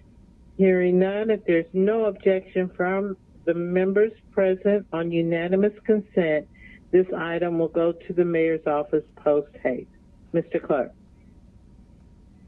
Duly noted, post haste, and unanimous consent is 15 yeas, 0 nays. Thank you. Thank you, Madam Chair. That is all I have. Thank you. Now we will go to Zoning Committee. The Honorable Amir Faroqi, Chair. Thank you, Madam President, and good afternoon, everyone. If you could please turn your agendas to page 43. We will launch our report from there. The first item is item number 1, 20-0-1651, zoning case number U-20-14, 627 English Avenue. The ordinance grants a special use permit for a community center. This item came out of committee favorable as amended on condition. That condition was that Councilmember Brown share the details and summary of a community meeting that was held to kind of align folks on this zoning matter. I believe he did so last week on June 17th. The motion, again, is favorable as amended on condition. I will move to do so, but it may be appropriate for Councilmember Brown to speak on this matter. Of course, anyone else who wants to as well. Okay, the motion is favorable. Anyone want to speak? Okay, seeing and hearing none, let's open the vote on the motion to adopt.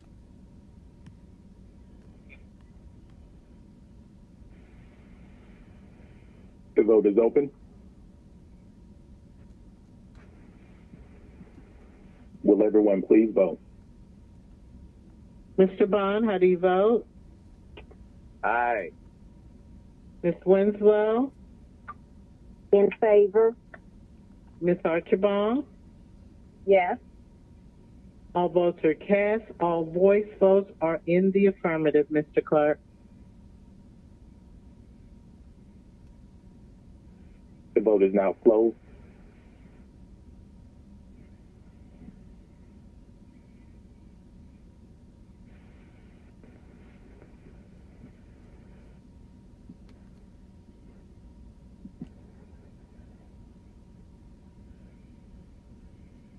Populating vote.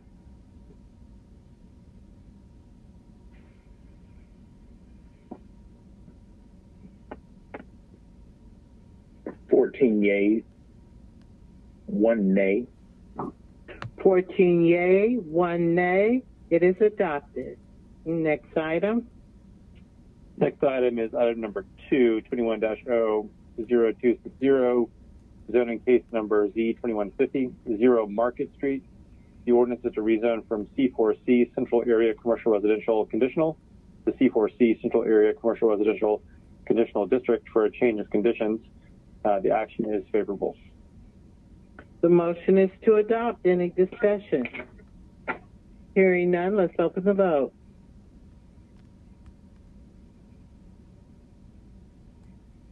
The vote is open.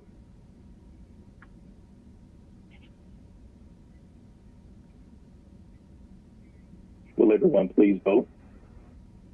Mr. Bond, how do you vote? Aye. Ms. Winslow? In favor? Ms. Archibald? Yes. All votes are cast. All voice votes are in the affirmative. The vote is now closed. Populating vote.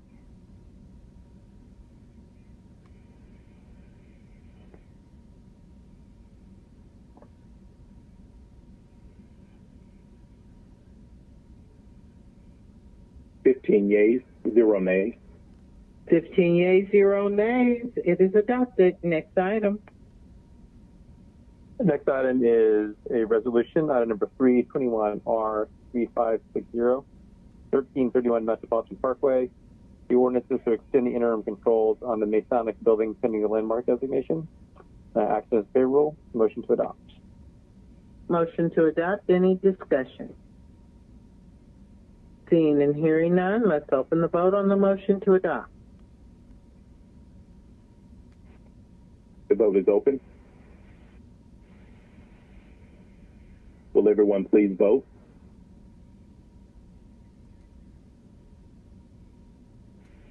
Mr. Bond, how do you vote? Aye. Ms. Winslow? In favor? Ms. Archibald? Yes. All votes are cast. All voice votes are in the affirmative.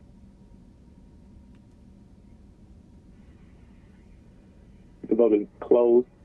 Populating votes. 15 yeas, 0 nays. 15 yeas, 0 nays. It's adopted. Great. Our next set of items are 9 items for first read.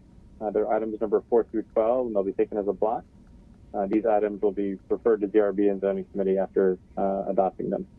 Item number 4, 21-00384, zoning case number Z2142, 791 Ralph McGill Boulevard. The ordinance is to rezone from MRC 1 BL, mixed residential commercial Beltline overlay, to MRC 3 BL, mixed residential commercial Beltline overlay.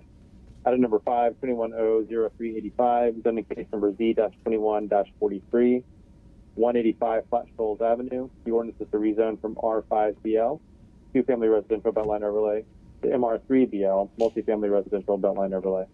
Item number 6, 21-00386, zoning case number Z2144, 77, 81, and 87 Sheridan Drive. The ordinance is to rezone from RG2, residential general sector 2, to RG3, residential general sector 3.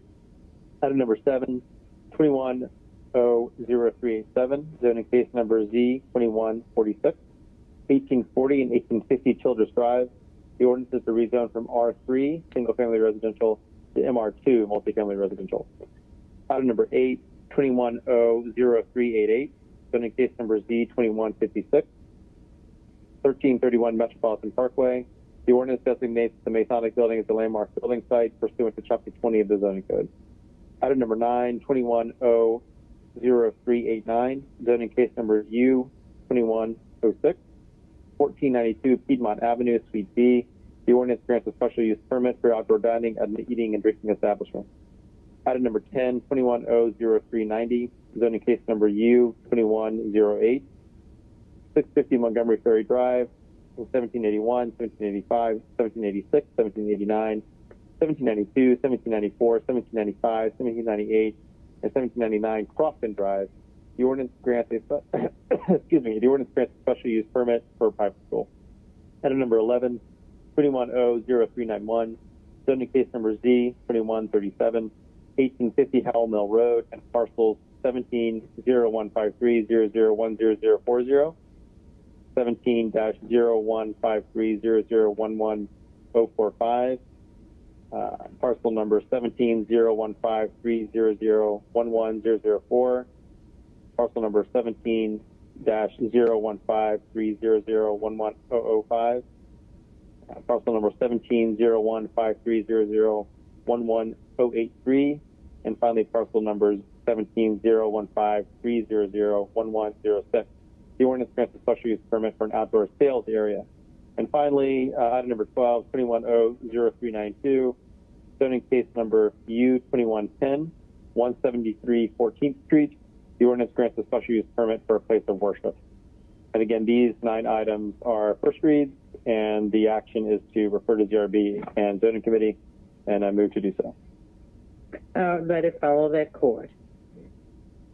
There's no need for a vote. Anything else, Mr. Chair? That concludes the report of the Zoning Committee. Thank you very much. We now move to Transportation Committee. The Honorable Andre Dickens, Chair. All right, good afternoon, everyone. Transportation Committee has 2 items for your consideration. All right, and they're both to be filed. The first item is on page 49, item number 1. The item number is 21-0-386, 20-0300, and that is to abandon portion of Argonne Avenue. The motion is to file, and it was unanimous. So I make that motion to file again.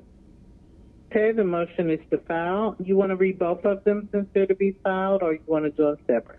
Oh, okay. I'll read both of them. Should I read the whole caption or just the title? Yes, please, for both of them. Okay, I'll read both. So that one was page 49, item 1, 21-0-0300, an ordinance by Councilmember Amir Faroki authorizing the abandonment of a portion of Argonne Avenue Northeast between Ponce de Leon Avenue Northeast and North Avenue Northeast, consisting of approximately 3980 square feet, and being more specifically described in the attached Exhibit A, lying and being in land lot 48 of the 14th District of Fulton County, Georgia, waiving certain provisions of the Code of Ordinances and for other purposes. And the second item is page 49, item number 2, 21-0-0383, encroachment agreement for Black Music and Entertainment Walk of Fame, an ordinance by Councilmember Antonio Brown to authorize the mayor or her designee to enter into an encroachment agreement by and between the City of Atlanta and the Black Music and Entertainment Walk of Fame, LLC. Said agreement to allow for the installation and maintenance of all medallions onto the public sidewalk to become a part of the Black Music and Entertainment Walk of Fame within the public right-of-way, to waive the requirements of Section 138-24 of the City of Atlanta Code of Ordinances and for other purposes. And the motion is to file both of those. Motion is to file. Any discussion? Hearing none, let's open the vote on the motion to file both items. The vote is open.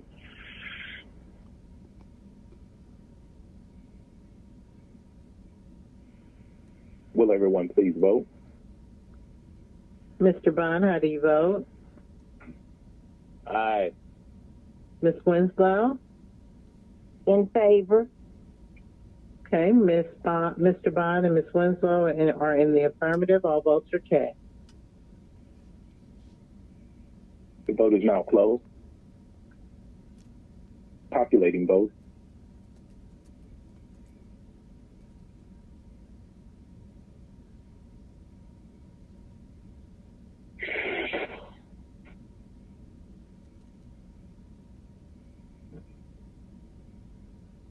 Populating votes. 15 yeas, 0 nays. 15 yeas, 0 nays. Both items are filed. And the Transportation Committee. Oh, go ahead. Sure. What were you going to say? Okay. No, go ahead. The Transportation Committee continues to pave the road to a Hawks championship. Go Hawks. That's it. That concludes our report. Thank you. Thank you. Before we move on, just a couple of housekeeping items. Mr. Clerk, you had an announcement. Yes, thank you, Madam President. Item number 38 on page 6, which was the charter amendment and committee on council. I just wanted to clarify the minute in that I believe the display may have been inconsistent with what you actually announced, Madam President. Item 21-0-0411, which is a charter amendment. It was actually a first read that we actually voted on. And subsequent to that, it will require a first adopt and second adopt at a later time. But I do not believe that the display represented exactly what you were communicating. But thank you, Madam President. Thank you. Mr. Bond. Thank you, Madam President. There was an item here in the zoning committee that I actually intended to vote nay on, that I would ask to be reconsidered. It was the special use permit for the English Avenue School. Can't recall the legislative number. Could we find the legislative number for that, and then we'll entertain a motion to reconsider? Give us 1 second, Mr. Clerk, when you find it, if you let us know.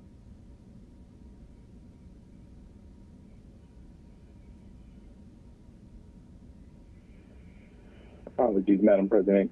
Mr. Bond, can you restate what you just said? I didn't catch it. Was the special use permit for the English Avenue School. Okay. I voted in error.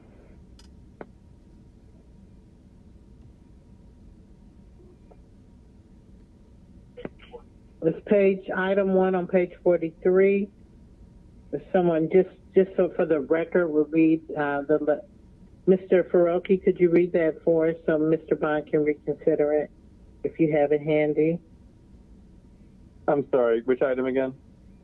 I think it was your first item for the English Avenue School. Yep. I could read it in again. 1 second. Yeah, it was item number 1, 20-0, 1651, zoning case number U-20-14, 627 English Avenue. The ordinance grants a special use permit for a community center.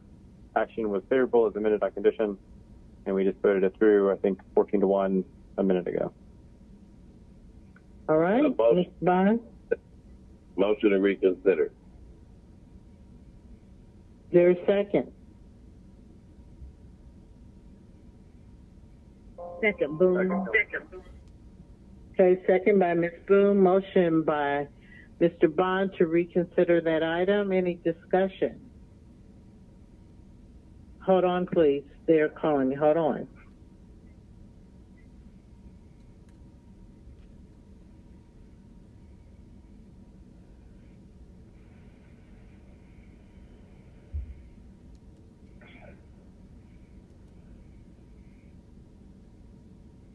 Let's move on. If there's no discussion, let's open the motion to reconsider. The vote is open.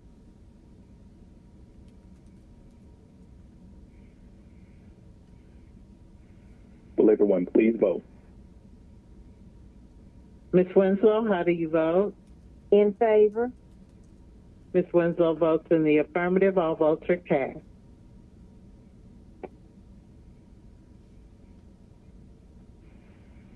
The vote is now closed. Populating votes.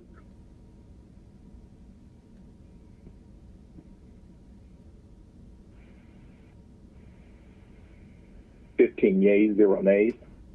15 yeas, 0 nays. The motion to reconsider is hereby adopted. So we're back to the main motion to adopt. Mr. Farokhi is the first speaker, followed by Ms. Archibald. Mr. Farokhi. Yep, I would move to approve as we did previously. It's already a motion to adopt. Okay, you're moving to approve. Is there a second? Second, Brown. Hold on 1 second. The parliamentarian's alerting me. Hold on 1 second.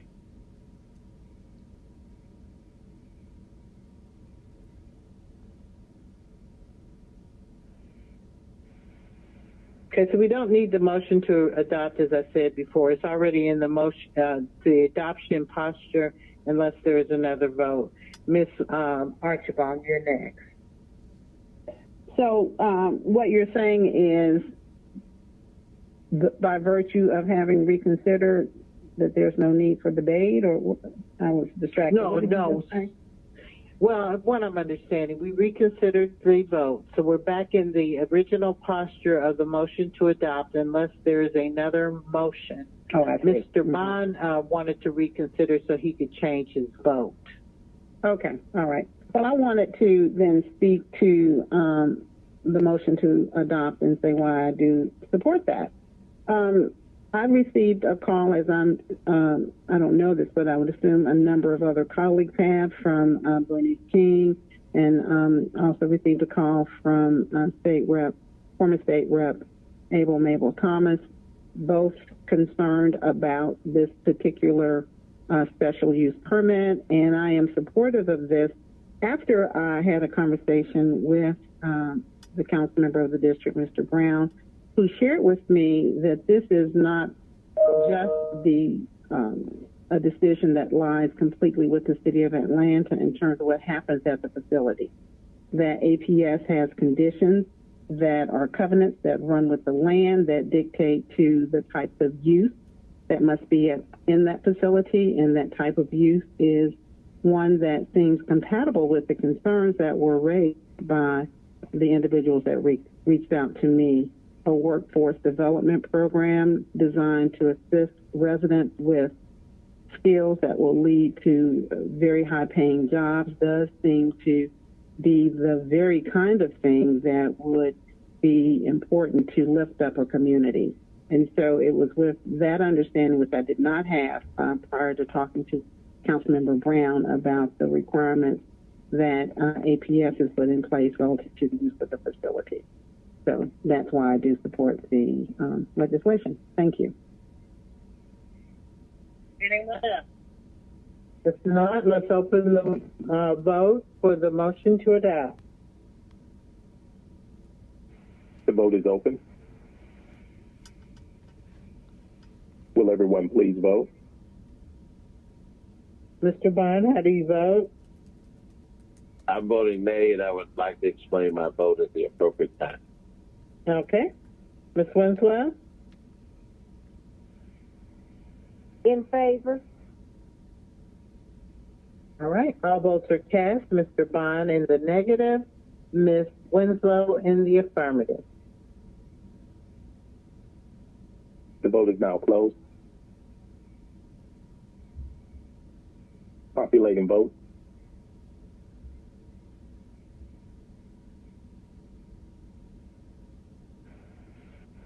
Yeas, 2 nays. 13 yeas, 2 nays is adopted. Okay, we now move to Finance Executive Committee. The honor, yes. Oh, I'm so sorry, Mr. Bond. Go ahead. Thank you, Madam President. You know, I don't disagree with any of the goals or aspirations of this project. I just simply wanted my vote to reflect my personal view and views that have been expressed to me from folks who, during the committee process or the process of the NPU being addressed, the SPU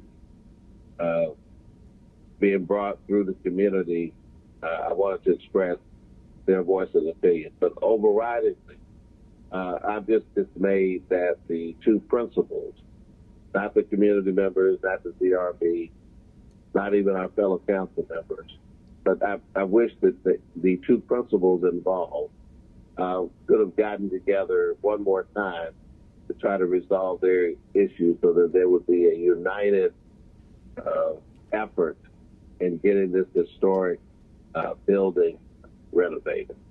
And I have just spoken with the representative, Mr. Patterson, who had agreed to try to do that one more time to try to get State Representative Thomas and Mr. Patterson together one more time, but that didn't happen. So I just wanted my vote to reflect that sentiment. Not that we are against job training programs or uplifting the community. This is the neighboring community where I grew up and have spent an inordinate part of my life here. But just wish that these two folks who are in partnership on this development could have had one more round of outreach and negotiation before the council took the final action. Thank you.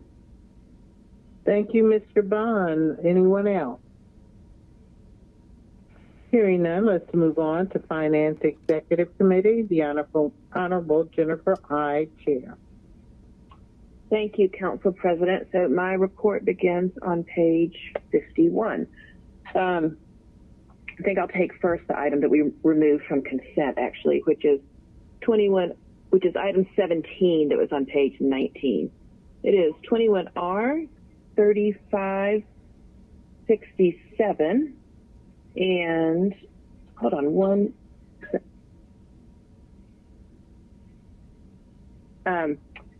It is. It has an amendment first. Let me read the caption.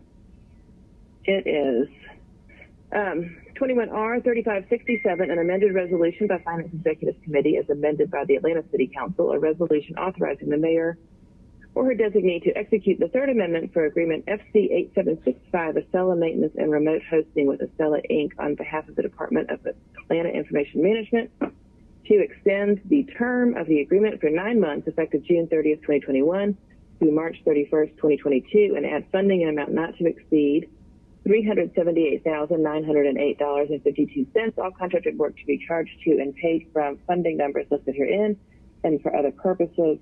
And I took it off the consent agenda because I need to make an amendment that was emailed to everybody that amends the legislation to update the funding accounts in the second resolve clause.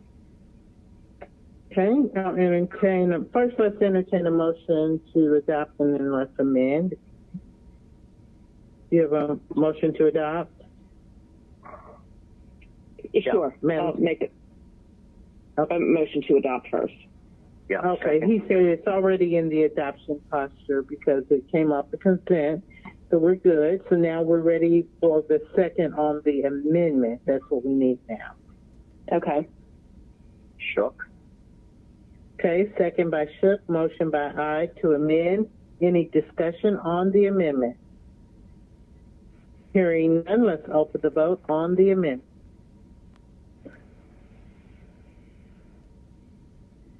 Please hold.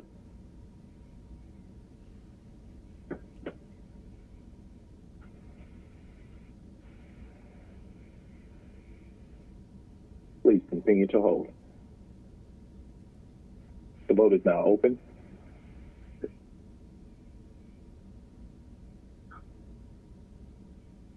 Will everyone please vote? Mr. Bond? Aye. Ms. Winslow?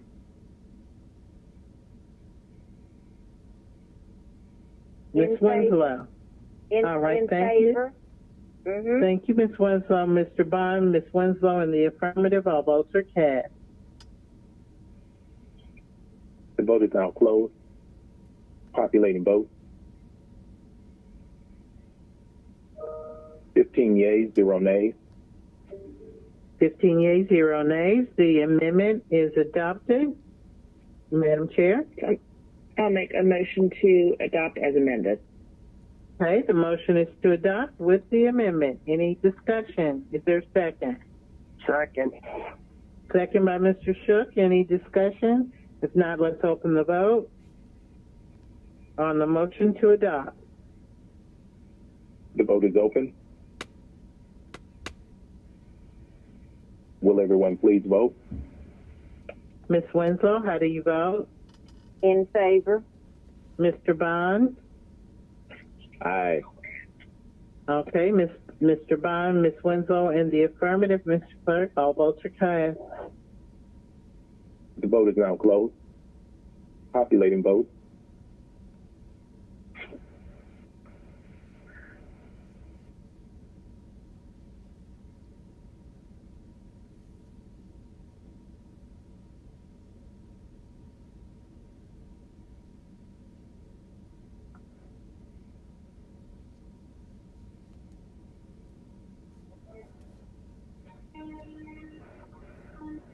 Yeas, 0 nays. 15 yeas, 0 nays. It's adopted. All right, now let's go to my to page 51 of the agenda for the other items. So next I have item number 1, which is 21C0072, a communication from. Oops. Sorry. Screen just jumped on me. It is a communication from Danielle Hampton, Chair, Audit Committee, submitting the performance audit report, Office of Contract Compliance, and the motion is to accept and file. The motion is to accept and file. Any discussion? All right. Let's open the vote on the motion to accept and file. I'll also have to ask everyone's apologies. I'm not quite sure if you hear it, but I do have construction going on in my home to repair something. So if you do hear that noise, I apologize. The vote is open.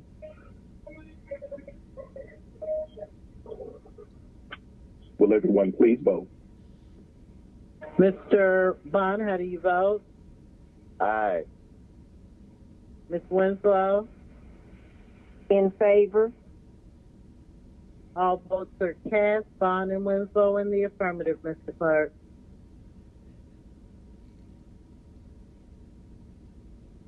The vote is now closed. Populating votes.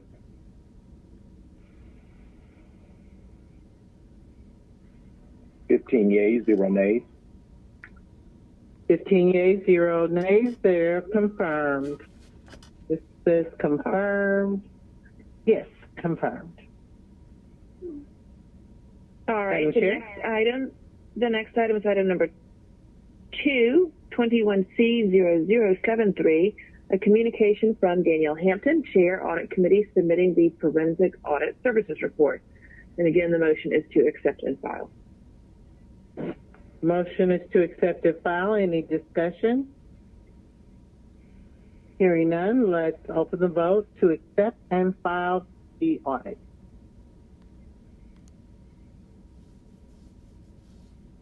Please hold. The vote is now open.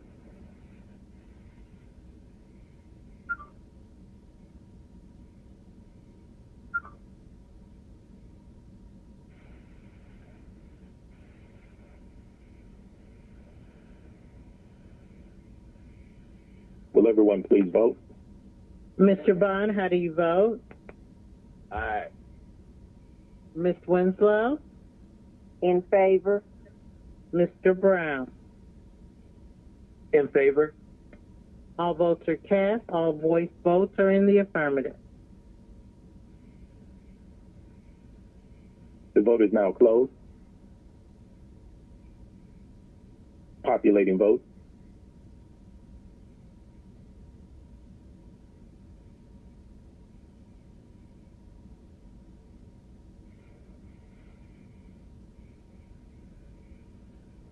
(15 yeas, 0 nays). 15 yeas, 0 nays. They are accepted. Now, it is accepted and filed. Next item. Next item is item number 3, which is 21O0331, an ordinance by Finance Executive Committee authorizing the mayor or her designee to amend the sole source agreement FC 10196 with Early Morning Software Inc. on behalf of the Mayor's Office of Contract Compliance for PRISM compliance monitoring software application and support to extend the terms of the contract on a month-to-month basis for a period not to exceed 6 months from July 1st, 2021 through December 30th, 2021, an amount not to exceed $46,000.00 in accordance with Section 2-1163 of Article 10, Procurement of Real Estate Code of the City of Atlanta Code of Ordinances and for other purposes. And the motion is to file. Motions to file. Any discussion? Hearing none, let's open the vote on the motion to file. The vote is open.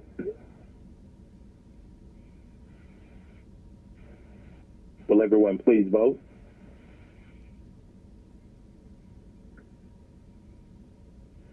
Ms. Winslow, how do you vote?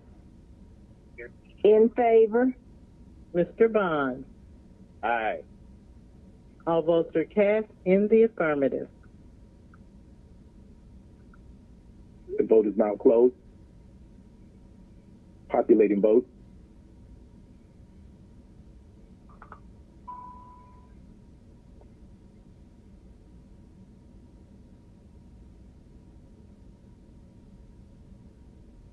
Populating votes.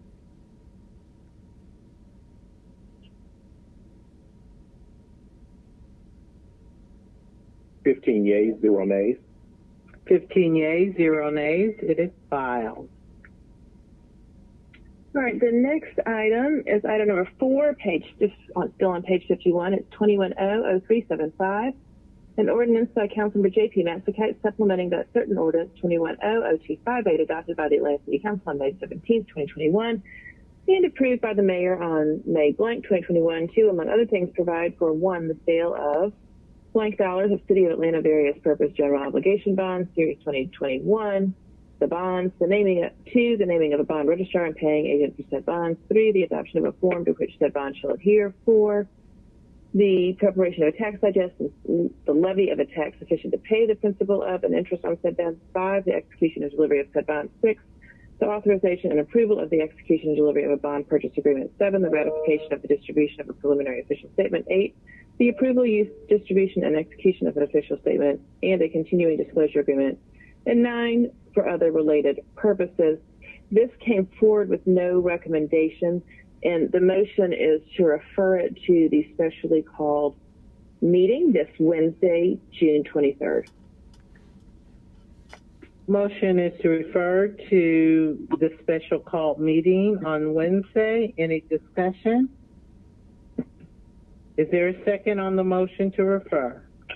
Second, Shook. Second by Shook. Motion by I to refer to special call meeting. Any discussion? Hearing none, let's open the vote on the motion to refer to the special call meeting. The vote is open. Will everyone please vote? Ms. Winslow, how do you vote? In favor. Mr. Bond? Aye. All right, Bond and Winslow are in the affirmative. All votes are cast. The vote is now closed. Populating vote.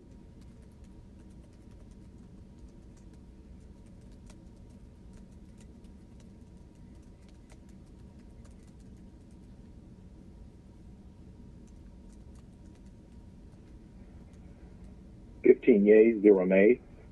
15 yeas, 0 nays. It is referred to the special call meeting. All right. The next one is item number 5, is 21R 3418, a resolution by Finance Executive Committee authorizing the mayor or her designee to execute amendment number 2 of Cooperative Purchasing Agreement FC 1190002, Consultants for Public Safety CAD Systems, with Mission Critical Partners LLC on behalf of the Department of Atlanta Information Management, and for additional funding for public safety systems consulting services in an amount not to exceed $80,000.00. All contracted work to be charged to and paid from the funding numbers listed herein and for other purposes. And on this one, the motion is to file. Motion is to file. Any discussion? Hearing none, let's open the vote on the motion to file. Please hold. The vote is now open.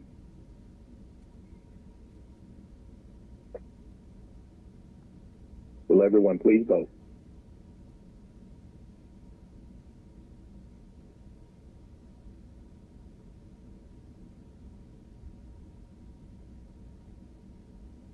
Mr. Bond? Aye. Ms. Winslow? In favor. All votes are cast in the affirmative.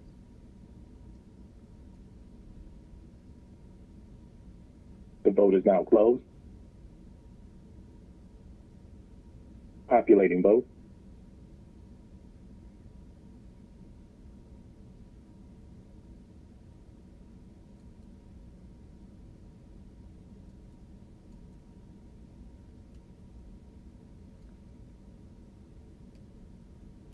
Yeas, 0 nays.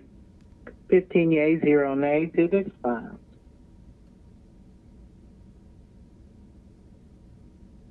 Okay, the next one is 21R 3559. It's a resolution by Councilmember Jennifer and I authorizing the mayor or her designee to issue task order number S2008 for contract FC 10641H, job order contracting services small with Johnson Law Skyline, Atlanta JOC Contractors LLC for Fire Station 19 renovations on behalf of the Department of Enterprise Asset Management, an amount not to exceed $1,072,418.07. All work to be charged to and paid from account listed herein and for other purposes. This came forward on condition, and I'm going to make a motion to hold in the breast of council because with Commissioner Rowan out, we were not able to get the condition met for today's meeting. Okay, motion is to table. Is there a second? Second, sure. Okay, there's no discussion. Let's open the vote.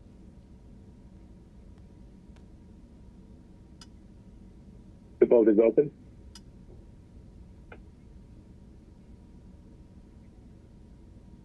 Will everyone please vote? Ms. Winslow, how do you vote? In favor. Mr. Bond? Aye. Ms. Boone? All votes are cast in the affirmative. The vote is now closed. Populating votes.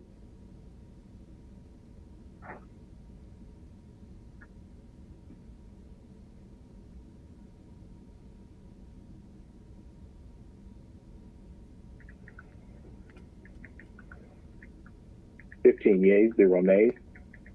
15 yeas, 0 nays. It is tabled. I'm being told that I said accept and file on a previous item when I said confirm, and it should have been accept and file. I think I was reading what I saw on the screen, so check that as well. So those are accepted and filed and not confirmed. All right, Mr. Clerk. Duly noted. That was item 21-C-0072, which was a audit report. Thank you. I'm sorry. All right. Now let's move to the next item. Okay. The next item is item 7, which is 21R 3568, a resolution by Finance Executive Committee authorizing the mayor or her designee to exercise the first renewal option for FC 9334 Business License and Cashier Management System with Tyler Technologies, Inc. on behalf of the Department of Finance for a term of 1 year effective from July 31st, 2021 through July 30th, 2022, an amount not to exceed $436,315.00 to be charged to and paid from the following fund department organization in account numbers: Capital Finance Fund 3503, Department of Finance Revenue Collections 100501, Reserve Conversion Account C 5999901, Treasury 1515000, BLS Upgrade, Department of Finance Revenue 112949, BLS Upgrade, Department of Finance Revenue 92448, and for other purposes. This came forward favorable with 1 nay from Mr. Shook. We do have an amendment that was circulated, and what the amendment does is increases the amount from $436,315 to $449,000. Let me just make sure that's the exact right amount to $449,404.00. I'll make a motion to amend. Is there a second? Second. Second by Bond, motion by I to amend. Any discussion on the amendment? Hearing none, let's open the vote on the motion to amend.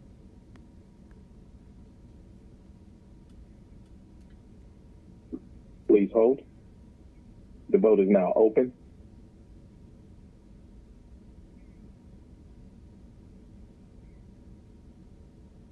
Will everyone please vote? Miss Winslow, how do you vote? In favor. Ms.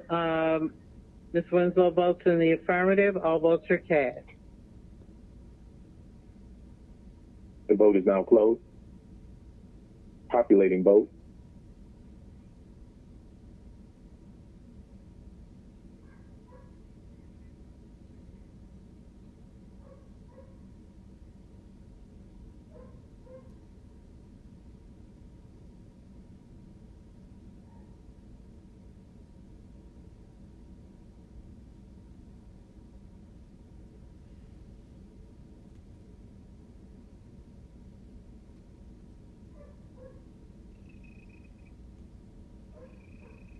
Mr. Clerk? 15 yeas, 0 nays. 15 yeas, 0 nays. It's amended. Madam Chair? No, I voted nay. Okay, I see 15 yays. So, That's Mr. fine. Shook. I voted electronically nay. Okay. Mr. Clark, could you Madam correct President, that? if I could interject. Mhm. Yes, I Yes. did see a nay, and I don't know what occurred, but we haven't noted 14 It's yeas, been one nay. Okay, it has just been corrected. So it's 14 yeas, 1 nay on the amendment. The amendment is adopted. Madam Chair. I will make a motion to adopt as amended. Motions to adopt. Any discussion? Hearing none, please open the vote on the motion to adopt. Please hold. The vote is now open.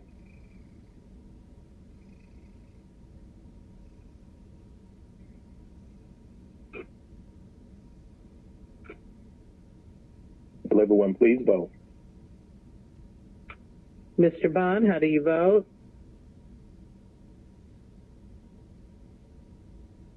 Aye. Ms. Winslow? In favor.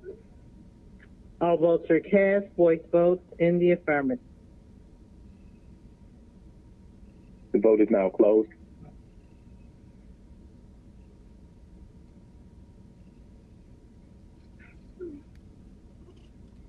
Populating vote.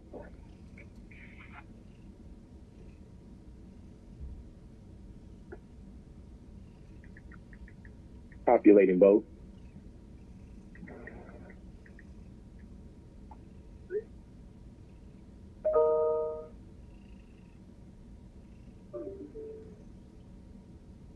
Mr. Clark? 14 yeas, 1 nay.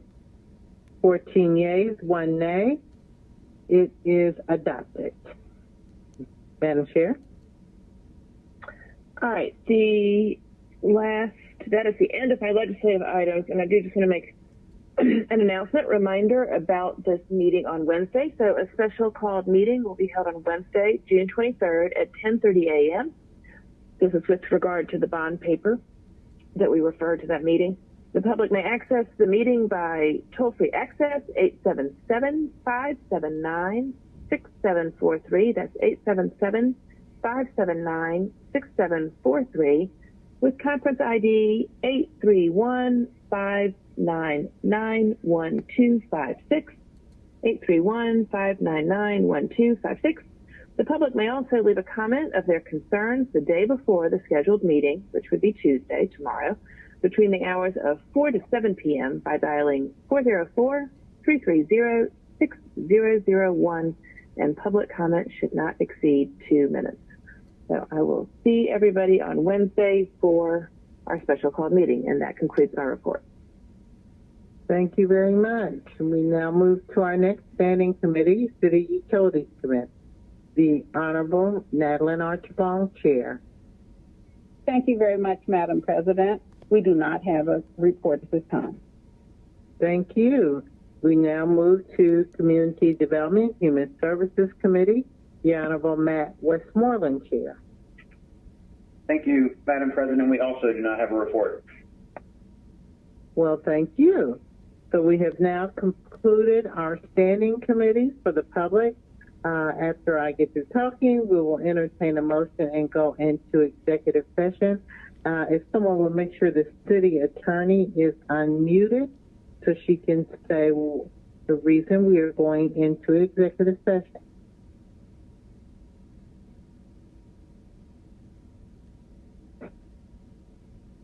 Yes, good afternoon, members of council, council president. The reason is to discuss pending litigation. There are 5 matters to discuss. Okay.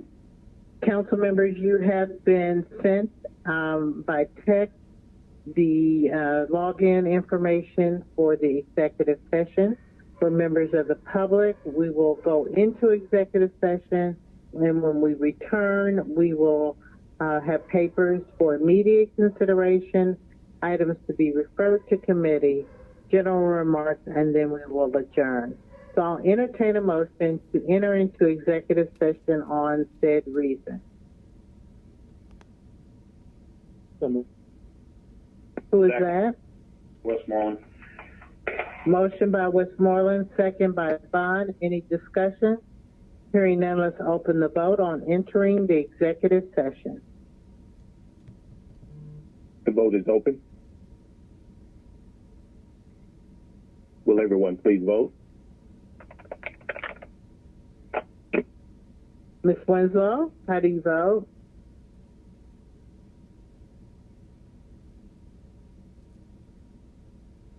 Ms. Winslow? Ms. Boone, how do you vote?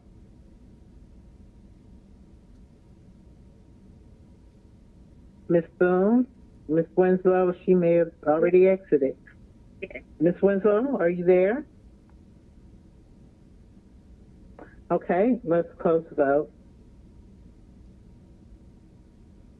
The vote is now closed. 14 yeas, 0 nays. 14 yeas, 0 nays. Members, if you will hang up from this line and go to the secured line for executive session. For members of the public, we will be back as soon as we adjourn from executive session. Thank you.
Okay, for the public, we are coming back from executive session. I want to give it just a few more seconds to make sure that all of our members have been able to join in.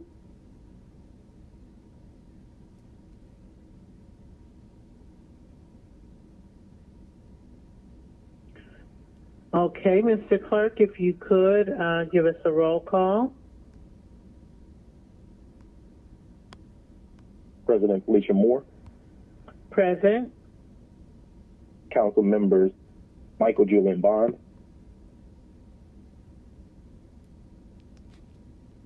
Matt Westmoreland,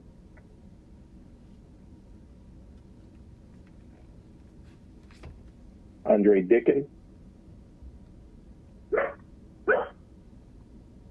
Carla Smith. Here. Amir Faroki. Here. Antonio Brown. Cleta Winslow. Madeline Archibald. Jennifer Ide. Here. Howard Shook. J.P. Matsakite. Here. Justin Hillis. Here. Andrea Boone. Present. Marcy Carly Overstreet. Present. Joyce M. Shepherd. Present. Any other members join? Mr. Yes, Bond? Westmoreland. Winslow. Mr. Dickens, Mr. Bond. Dickens here. All right. Mr. Bond.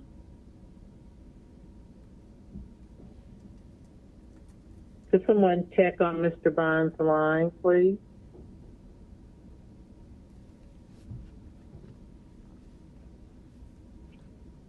We can wait just a minute just to make sure we didn't lose a member.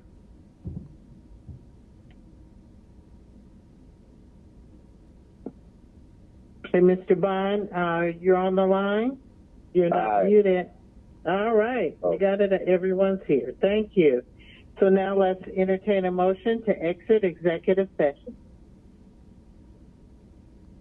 So moved. Okay, is there second by Westmoreland, motion by Bond to exit executive session? Any discussion?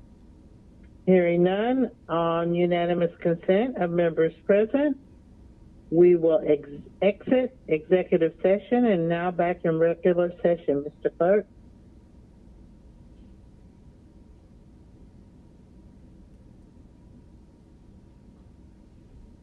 Mr. Clark? I apologize, I was muted. Yeah. Okay. I have 12 members present on unanimous consent. If I could check to see if 3 other members are present. Please do. Antonio Brown.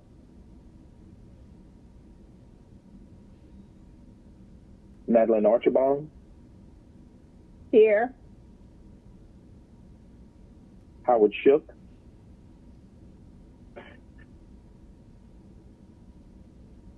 I have 13 members present on unanimous consent, Madam President. Yeah, I think Mr. Shook may be there. He tried to call me, but I couldn't answer because we're on the line. So, Mr. Shook, if you're listening, if you could please text if you're available. Okay, hold on. He said he was knocked off and locked out. We'll try to return. Okay, let's give him a minute to return before we call the vote, Mr. Clerk. And while we're waiting, Ms. Ide, you wanted to speak? No? Yes, I just wanted to, no, I'm here. I'm here. No, I just wanted, I received the information I needed to from Renew on the paper that we had laid on the table, so I was going to ask you if we could go back and take that up before the end of the meeting. Okay, I just want to make sure Mr. Shook gets on the line before we take any further votes. Okay.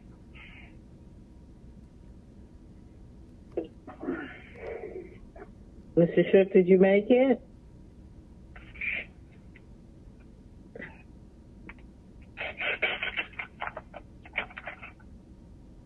If the, Damon, if you could look and see if Mr. Shook is in. Okay, he does not see Mr. Shook yet. So what is your unanimous consent on exiting executive session? 13 yeas, 0 nays. 13 yeas, 0 nays. And who is missing? Mr. Shook, and who's the other? Antonio Brown. And Mr. Brown. Hold on, let me see what Mr. Shook wants to do on this.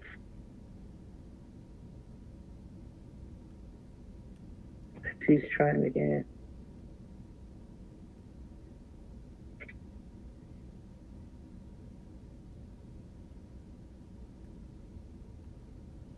Mr. Shook is saying that he is locked out. I don't know what that means, so I do not want to go further because he will not be happy. Okay, so would someone please text Mr. Shook the correct number if he's at the wrong number? Maybe he's dialing.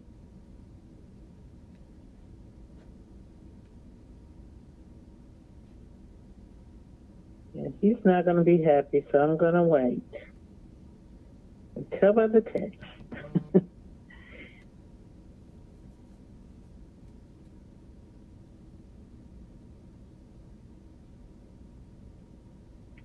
And while we're waiting for the public, I see that we have one item for immediate consideration, which is by Mr. Shook.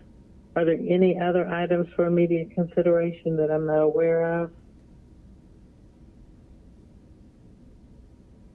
So we need to get him in here before we move forward.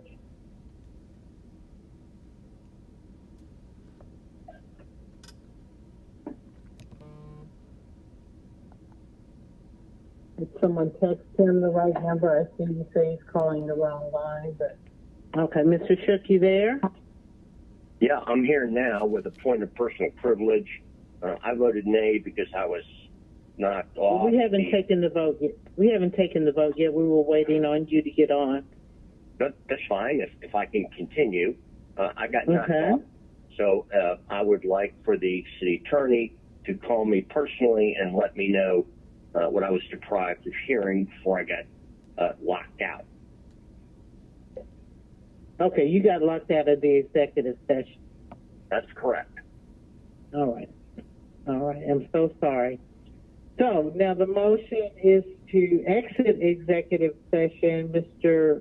Shook has voted no on unanimous consent. So let's open the vote on exiting executive session so everyone can record their vote. Please hold.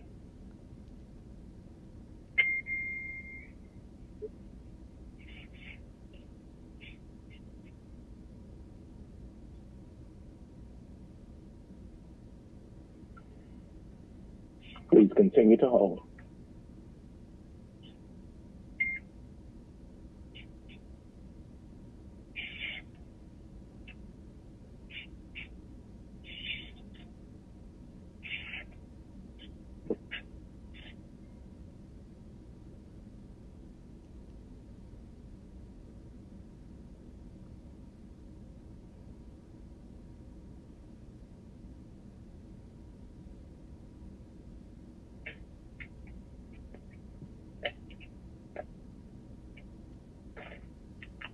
Please continue to hold. And please mute. If you're not talking, please mute your phone.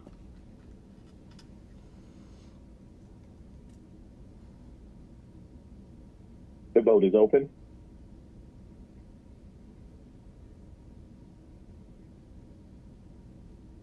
Will everyone please vote? Mr. Bond, how do you vote? Aye. Ms. Winslow? In favor? Ms. Ives? Oh, in favor. I'm sorry. Thought I voted earlier. Shepherd? Ms. Shepherd?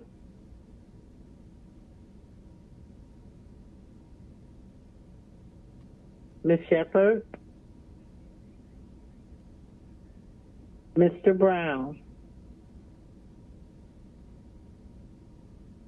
Okay, just making sure Ms. Shepherd is unmuted, correct?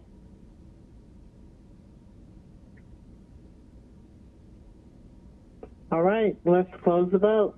All votes that were voice votes were in the affirmative. No.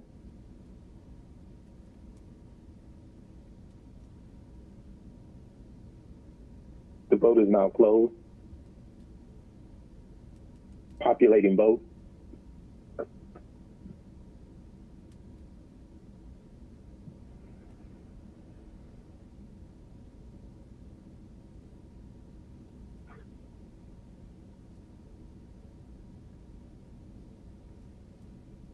Okay, Mr. Clerk. 12 yeas, 1 nay. 12 yeas, 1 nay. Thank you. It is exiting executive session has been adopted. All right. Now we will move to items for immediate consideration. The first is Mr. Shook. All right. Well, now I'm dealing with Ms. Hickson, so if you could come back to me later. Thank you. We're on items for immediate consideration, and you're the only one with an item for immediate consideration.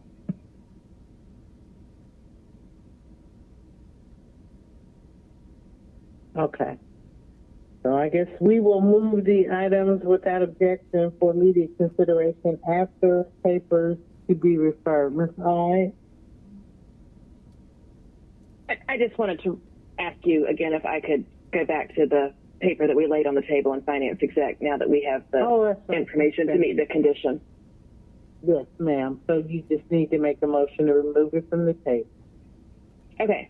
I'm going to make a motion to remove the item, which was item 6 on page 52.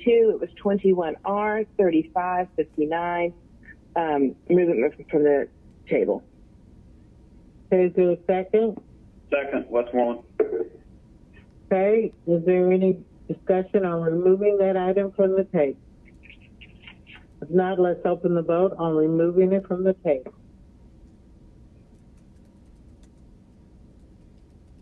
Please hold.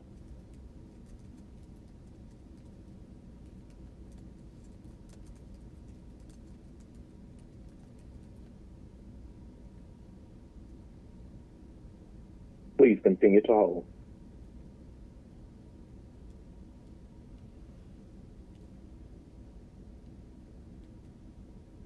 The vote is open.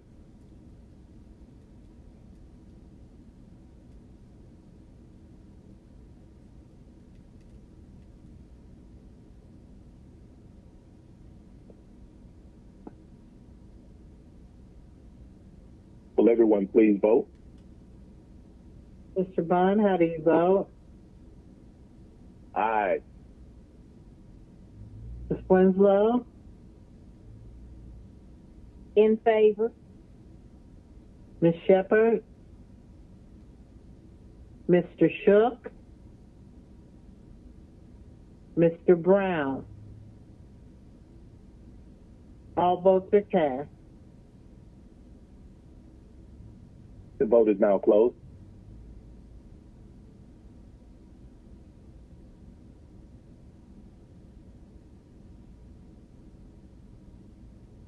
Populating vote.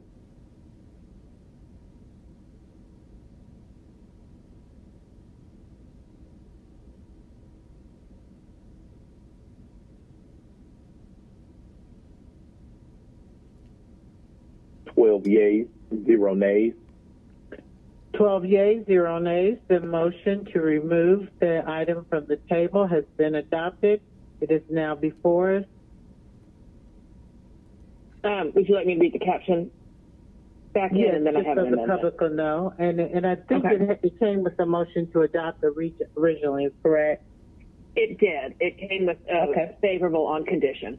So this item is 21R3559, which is a resolution by Councilor Jennifer Ann Ide authorizing the mayor or her designee to issue task order number S20008 for contract FC 10641, job order contracting services with Jonathan Miles Skyline, Atlanta JSC Contractors for Fire Station 19 renovations on behalf of the Department of Enterprise Asset Management, an amount not to exceed $1,072,418.07. All work to be charged to and paid from accounts listed herein and for other purposes.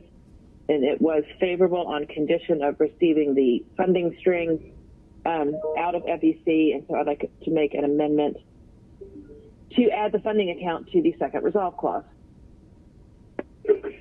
Second, Westmoreland. Second by Westmoreland, motion by Ide to amend. Any discussion on the amendment? Yeah, shook with a question. I've been battling to get back. This, which I may now be. Is this what was pulled off? Held? Ms. Ide? This is what Mr. Shook at committee.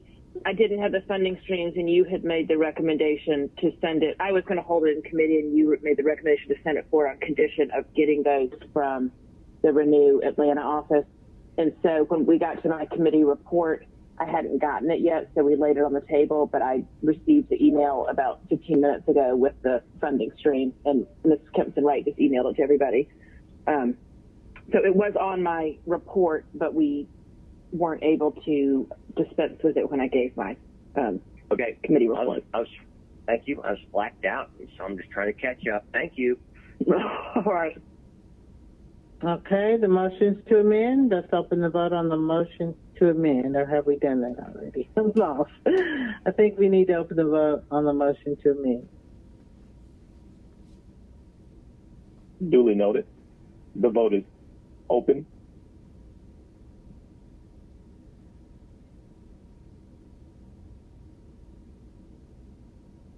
Will everyone please vote? Mr. Bond, how do you vote? Aye. Ms. Winslow? In favor? All voice votes are in the affirmative. All votes are cast. The vote is now closed. Populating vote.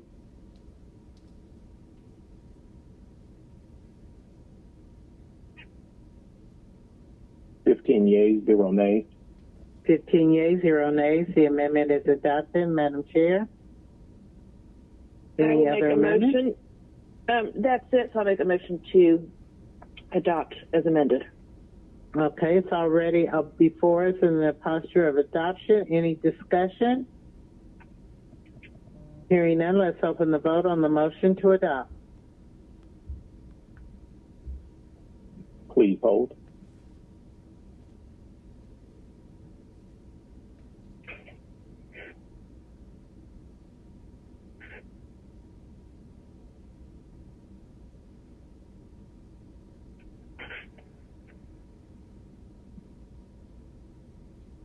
Please continue to hold.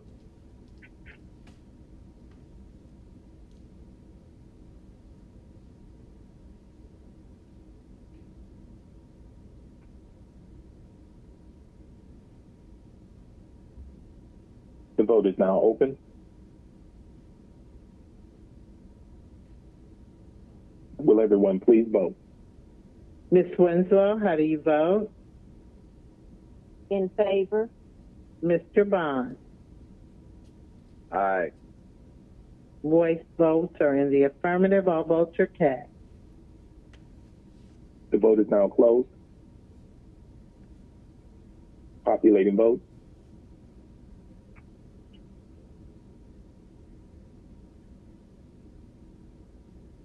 Yeas, 0 nays. 15 yeas, 0 nays is adopted. Thank you, Madam Chair. Now we go to items for immediate consideration. And Mr. Shook, you have an item? Yes. And it is resolution by Councilmember Howard Shook, authorizing the Housing Authority of the City of Decatur, Georgia, to issue revenue bonds for the purpose of financing the costs of the rehabilitation, renovation, preservation, and modernization of a multifamily housing facility known as Calvin Courts Apartments located in the city of Atlanta, Georgia, for the benefit of Presbyterian Homes of Georgia and for other purposes, whereas pursuant to the Housing Authority's law as indicated, the Housing Authority created for a city is authorized to exercise all of its powers within its territorial boundaries of any city, provided that the governing body of the city in which the authority desires to exercise its powers and any housing authority established by said city and authorized to exercise said powers therein adopts a resolution declaring that there is a need for the housing authority seeking to exercise extraterritorial powers within said city to do so, whereas representatives of the Housing Authority of the City of Decatur, Georgia, and Presbyterian Homes allow the Decatur Authority to issue tax-exempt revenue bonds, finance the rehab, renovation, preservation, and modernization of Calvin Courts, low-income housing project for seniors located in Atlanta, whereas previously the Atlanta City Council adopted a resolution indicated authorizing the Decatur Authority to administer project-based vouchers in connection with the project, whereas the city has received and reviewed detailed information from the Decatur Authority and the borrower regarding the project and the financing of the project through revenue bonds and tax credits, and the city is supportive of the project, issuance of the bonds by the Decatur Authority and the application of the application for tax credits to finance the project, whereas the Housing Authority's law of the State of Georgia provides that a housing authority created for a city is authorized to exercise all of its powers within the territorial boundaries of any other city, provided the resolution shall have been adopted by the governing body of such municipality in which the authority is to exercise its powers, and by any housing authority therefore established by such municipality and authorized to exercise its authorities, therein declaring that there is a need for the housing authority to seek extraterritorial powers within such municipality, whereas in order for the Decatur Authority to issue bonds, the Housing Authority's law of the State of Georgia requires that the city must declare that there's a need for the Decatur Authority to exercise its powers, whereas the Housing Authority of the City of Atlanta has previously adopted a resolution authorizing the Decatur Authority to act in the Atlanta Housing Authority's interest of area of operation to issue revenue bonds in one or more series to finance the redevelopment of Calvin Courts, whereas if the Decatur Authority becomes the issuer of the bonds, both the City of Decatur and the City of Atlanta will require the approval of the issuance of the bonds following a public hearing in accordance with the sections of the stated code indicated, whereas the city desires to authorize the Decatur Authority to appoint a designated hearing officer or hearing officers to conduct the TEFRA hearing on behalf of the city. Now, therefore, let it be resolved by the City Council of Atlanta, Georgia, that there is a need for the Decatur Authority to exercise its powers within the City of Atlanta for the purpose of issuing revenue bonds to finance the rehab, renovation, and modernization of the project. Be it further resolved that the Decatur Authority is hereby authorized to appoint a designated hearing officer or hearing officers to conduct the TEFRA hearing on behalf of the city. Be it further resolved that the bonds need to be issued by the Decatur Authority shall not constitute a debt of the city within the meaning of any constitutional or statutory provision, and the city shall have no financial obligation or responsibility with respect to the bonds or the project. Be it finally resolved that any and all parts in conflict are hereby waived, etc. So you may recall this is a follow-up, kind of a procedural check of the box that is needed to a Calvin Courts related paper that the body passed a couple of cycles ago where the city needed to sign off that they weren't going to bond this, but that Decatur was, and that's what this is. I will move approval. Is there a second? Second. Second by Hillis, motion by Shook. Any discussion? Hearing none, let's open the vote. The vote is open. Will everyone please vote?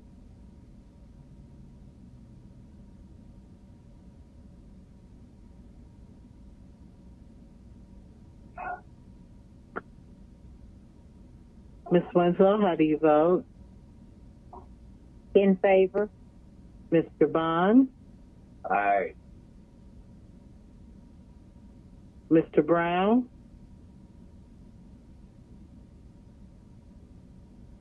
Mr. Brown?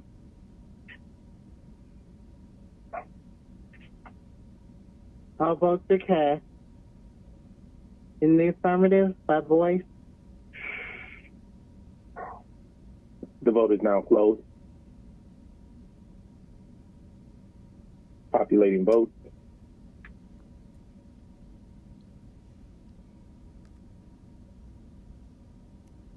Yeas, 0 nays.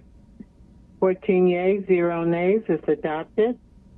Yeah, Any other items? Go ahead, Mr. Shook.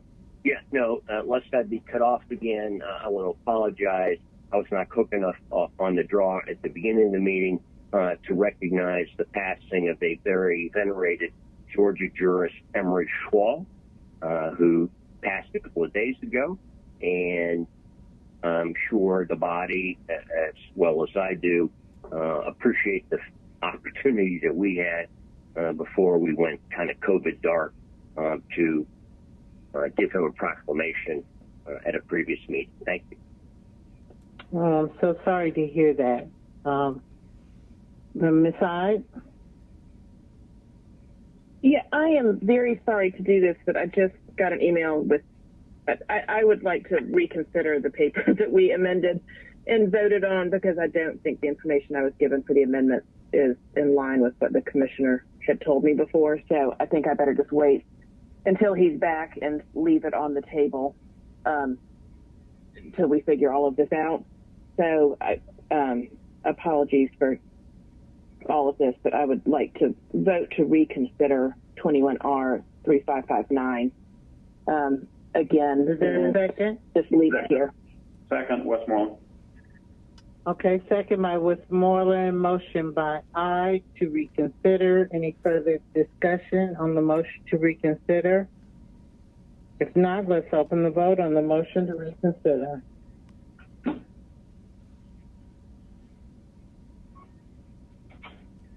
Please hold. The vote is now open. Will everyone please vote?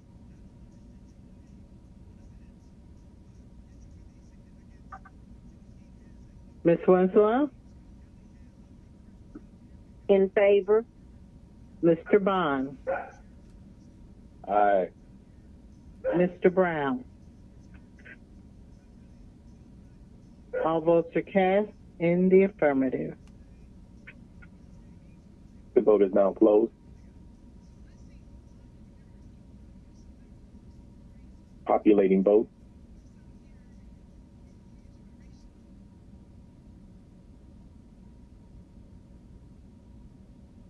Yeas, 0 nays. 14 yeas, 0 nays. The reconsideration has been adopted. Okay, Madam Chair, what did you want to do with the paper? So I just want to leave it here until I can have a conversation with the commissioner himself. So is it status right now that it's tabled at full council? So you need to make another motion? Okay, a motion by I to table, second by, was that Hillis? Westmoreland. Okay. Okay. Second by Westmoreland, motion by I to lay on the table. Let's open the vote. please hold.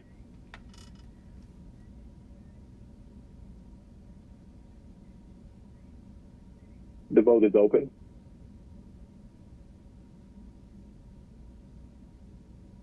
Will everyone please vote?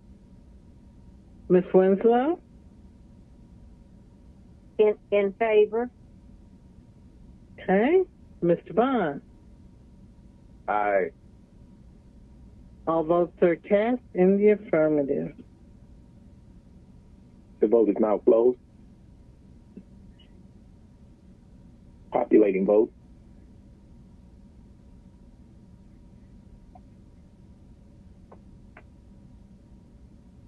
(15 yeas, 0 nays). 15 yeas, 0 nays. It is laid on the table. Okay, do we have any? You're welcome. Go ahead. That's what I was going to say. Thank you, and apologies for the confusion I'm having with Renew. Okay. Anything else before we go to items to be referred? So I understand there are several people who may have papers from the administration that are not on the list that I'm going through. So if you could, when you sound your papers, sound it from the ones that are on the list and then give me the additional papers. So today we're going to go from A through W. It will be Archibald, Boone, Baroque, Hillis, Ide, Overstreet, Winslow, Westmoreland. Are there any other members who have papers whose names I did not call? Ma'am. Okay. Okay. Anyone else? You should get Shepherd? Yes, I did. Smith and Shepherd. Okay, you all will be after Mr. Westmoreland, Smith, and Shepherd. Anyone else? All right. Let's go with Ms. Archibald. Okay. Neither one of these are on the list, so I'll start with the ELMS number. ELMS number 24341.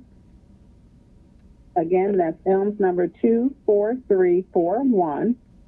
A resolution by City Utilities Committee authorizing the mayor or her designee on behalf of the City of Atlanta to enter into an encroachment agreement with the Fulton County DeKalb Hospital Authority, doing business as Grady Memorial Hospital, for the purpose of the installation of steam and condensation pipes under the right-of-way at Coca-Cola Place between Jesse Hill and Pratt Street, more specifically at 50 Coca-Cola Place Southeast, Atlanta, Georgia, 30303, and for other purposes.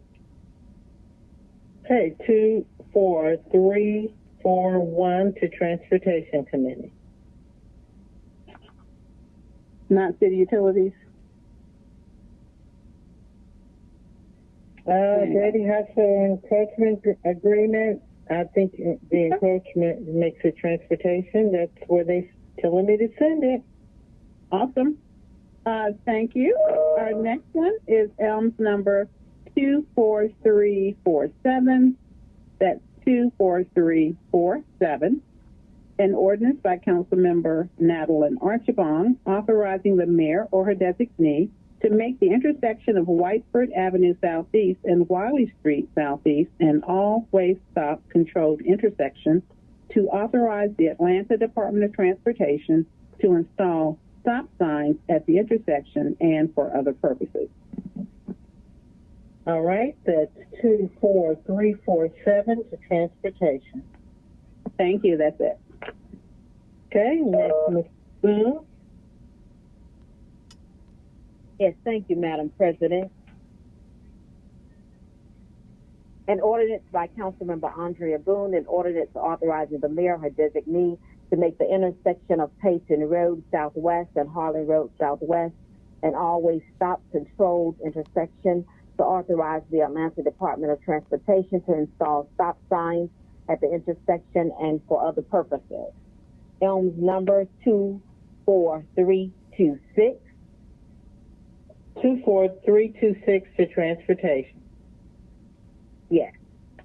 Next paper, an ordinance by Councilmember Andrea Boone, an ordinance authorizing the mayor or designee to make the intersections of Emerald Avenue Southwest and Glendalough Place Southwest and Emerald Avenue Southwest and McAllister Street Southwest and always stop control intersections to authorize the Atlanta Department of Transportation to install stop signs at the intersection and for other purposes.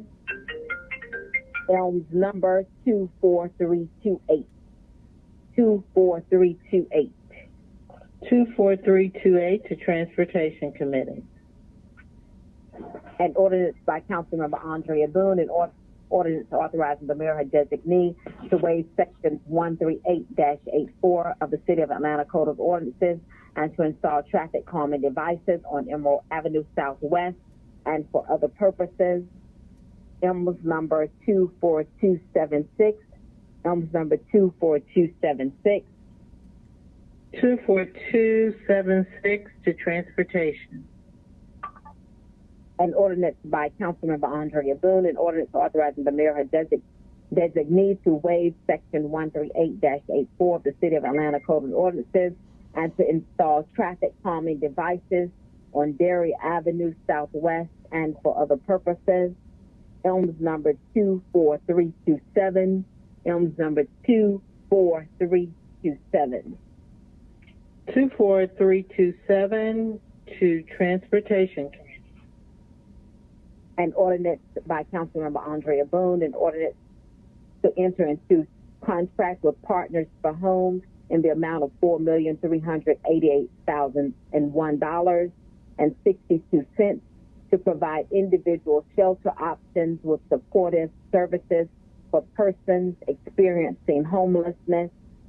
ELMS number 24331. ELMS number 24331.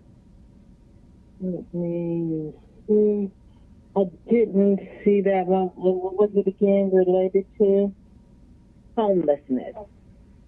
Okay, that would be CDHS Committee. 24331. Correct. Yes. And last, an ordinance by Councilmember Andrea Boone, an ordinance authorizing the mayor or designee to enter into service agreements with project sponsors for an amount not to exceed $32812,192, included in the 2021 annual action plan budget of the 2020 to 2024 consolidated plan for the purpose of funding the 2021 Community Development Block Grant CDBG program, 2021 Emergency Solutions Grant ESG program, 2021 Home Investment Partnership Home Program, and the 2019 Housing Opportunities for Persons with AIDS HOPWA program for the purpose of executing various contractual agreements for projects that are assigned to the Department of Grants and Community Development, DGCD, and various other departments of the city and for other purposes. A 30-day public comment period and a public hearing is required. The public hearing will be held August 2nd, 2021 during the full council meeting. ELMS number 24330. ELMS number 24330. 24330 to CDHS Committee. Thank you, Madam President.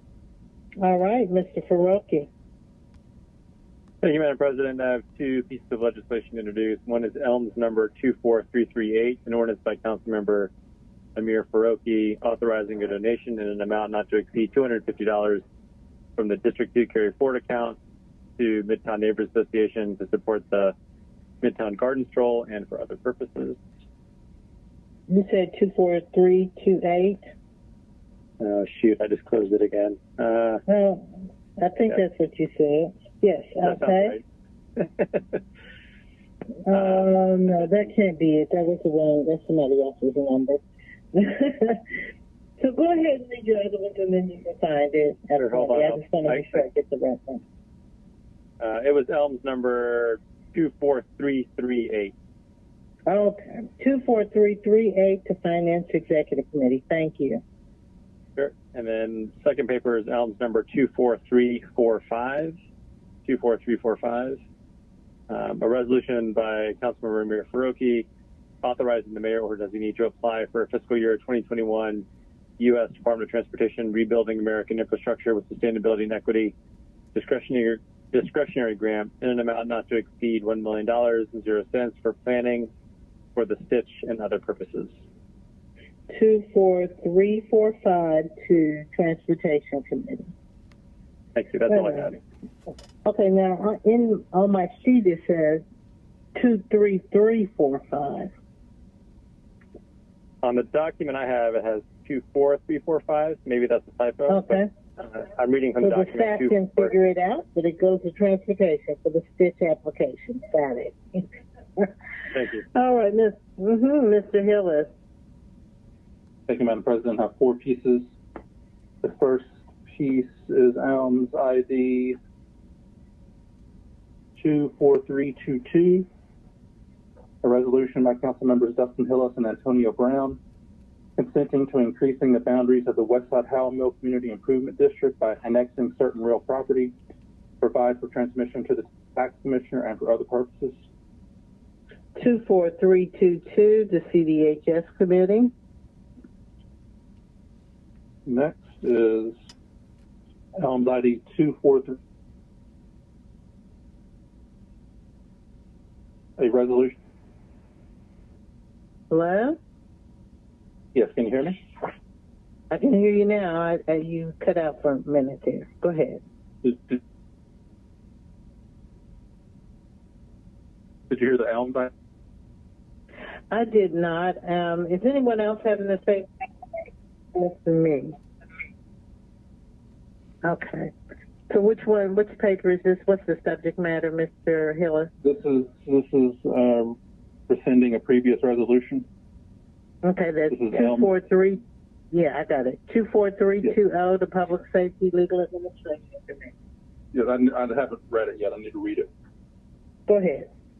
A resolution by Council Members Dustin Hillis and Andre Dickens to rescind resolution number 21R3383 to authorize the payment in the amount of $12,000.00 to Joshua Schiffer, successor in interest to Maggie Schiffer, in settlement of all claims against the City of Atlanta related to a sewer incident alleged to have occurred on October 16, 2019, and for other purposes.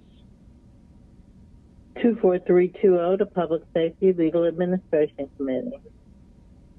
Next paper is ELMS ID 24321, an ordinance by Councilmember Dustin Hillis, an ordinance authorizing the mayor or her designee to make the intersections of DeForest Ferry Road Northwest and Warren Road Northwest and DeForest Ferry Road Northwest and Hills Avenue Northwest all-way stop-controlled intersections, to authorize the Atlanta Department of Transportation to install stop signs at the intersections and for other purposes. 24321 to Transportation Committee.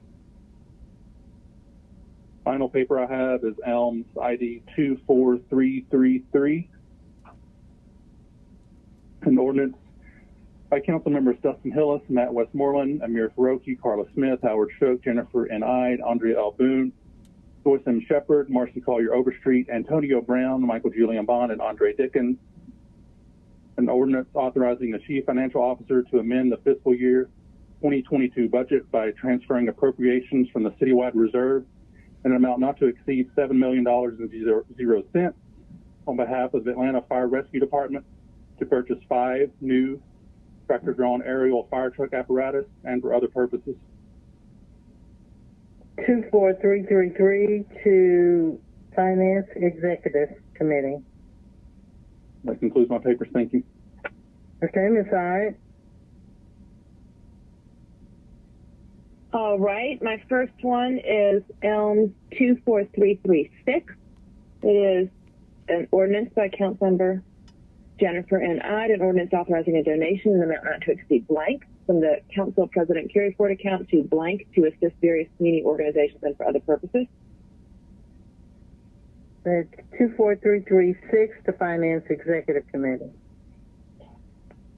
Okay, the next one is ELMS 24342. It is an ordinance by Councilmember Jennifer N. Ide, an ordinance authorizing the mayor or her designee to make the intersection of Los Angeles Avenue Northeast and Lanier Boulevard Northeast and all way authorize the Atlanta Department of Transportation to install for other purposes. 24342 to transportation. The next one is 24344, and it is an ordinance authorizing the mayor or designee to install traffic calming devices, speed tables on North Virginia Avenue between Lanier Boulevard Northeast and Stillwood Drive Northeast to waive certain provisions of Section 138-84D of the City of Atlanta Code of Ordinances and for other purposes. Which ELMS number is that, Ms. Hyde? That is 24344. Okay, here it is. All right. Transportation Committee, 24344. Okay, the next one is 24343, and it is an ordinance authorizing the mayor or designee to install traffic calming devices on Ponce de Leon Terrace Northeast between Ponce de Leon Place Northeast and Burnett Street Northeast to waive certain provisions of Section 138-84D of the City of Atlanta Code of Ordinances and for other purposes. 24343 to Transportation Committee. Okay, and the final one is 24337, which is a resolution authorizing the Chief Financial Officer to refund customers for overpayments to water and sewer accounts in amount of blank, all funds to be charged to and paid from Fund Department Organization and account numbers 5051, Water and Wastewater Revenue Fund, balance sheet detail default, and for other purposes. Okay, that is 24337 to Finance Executive Committee. That's it. Okay, Ms. Overstreet. Thank you, Madam President. I only have one paper. It's ELMS number 24339. An ordinance by Councilmember Marcy Collier Overstreet, an ordinance to amend the 2015 Municipal Facilities Bond by transferring $300,000 and 0 cents from the District 11 Renew Atlanta Bond for the purpose of making ADA improvements at the Cascade Springs Nature Preserve and for other purposes. ELMS 24339. 24339, the transportation. We're now at Ms. Winslow.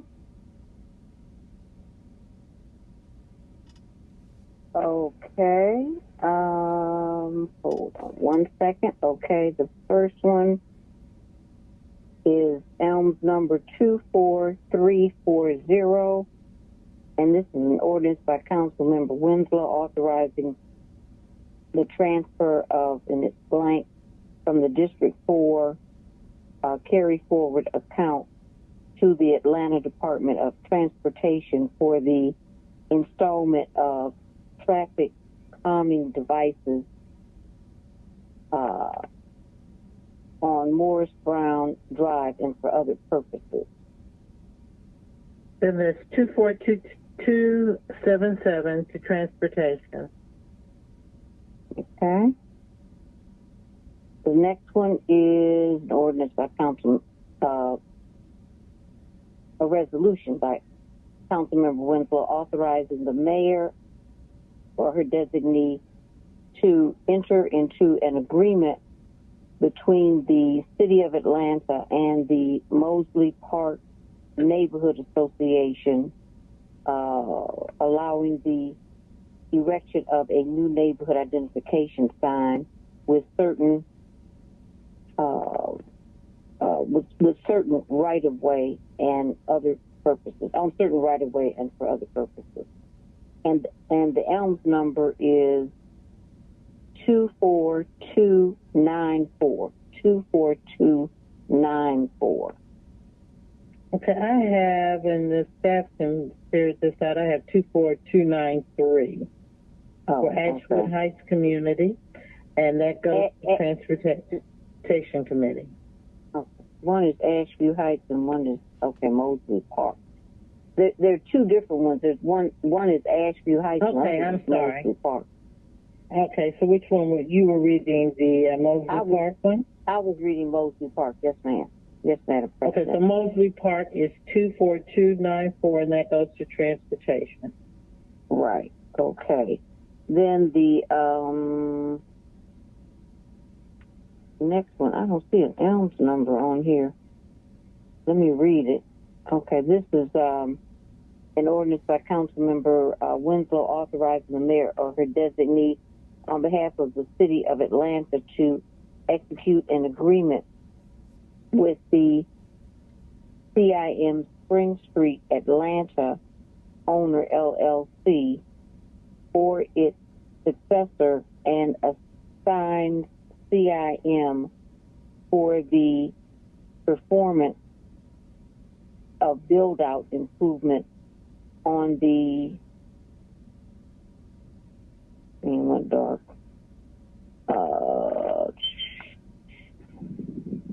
Sorry.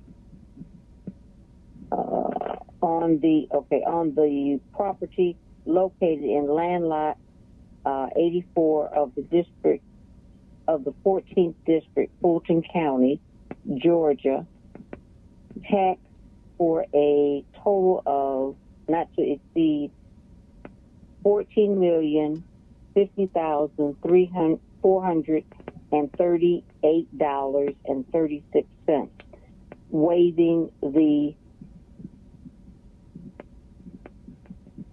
sorry, went dark again. Waiving. I'm sorry. Hold on. Okay.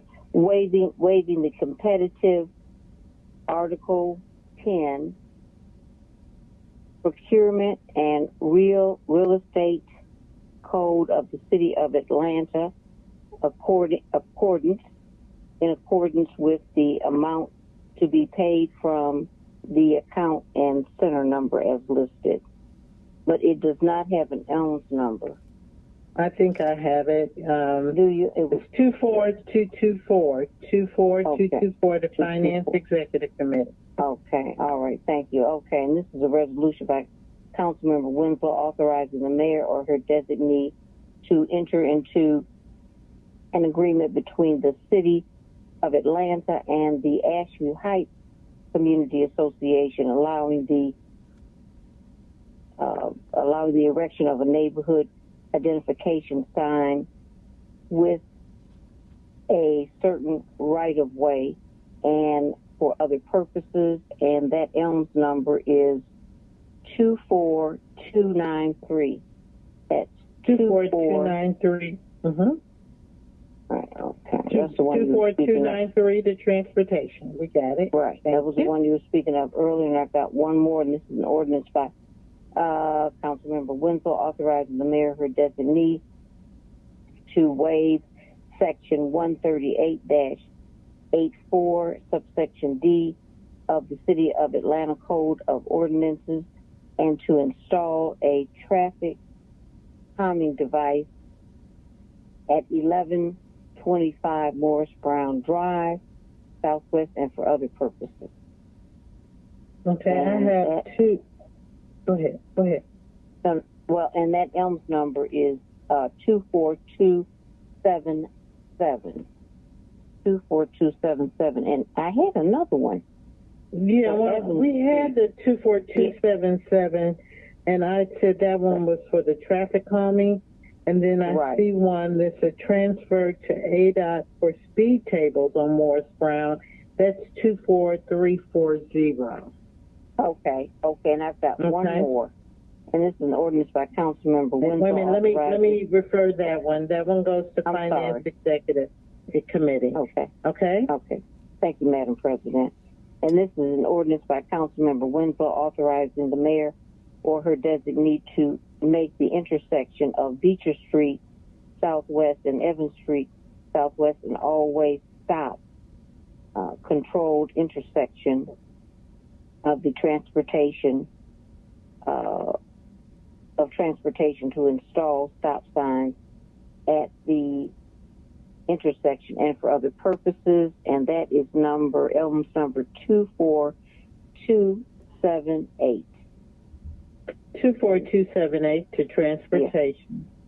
Yeah. Now, I did have one other on the list, Ms. Winslow.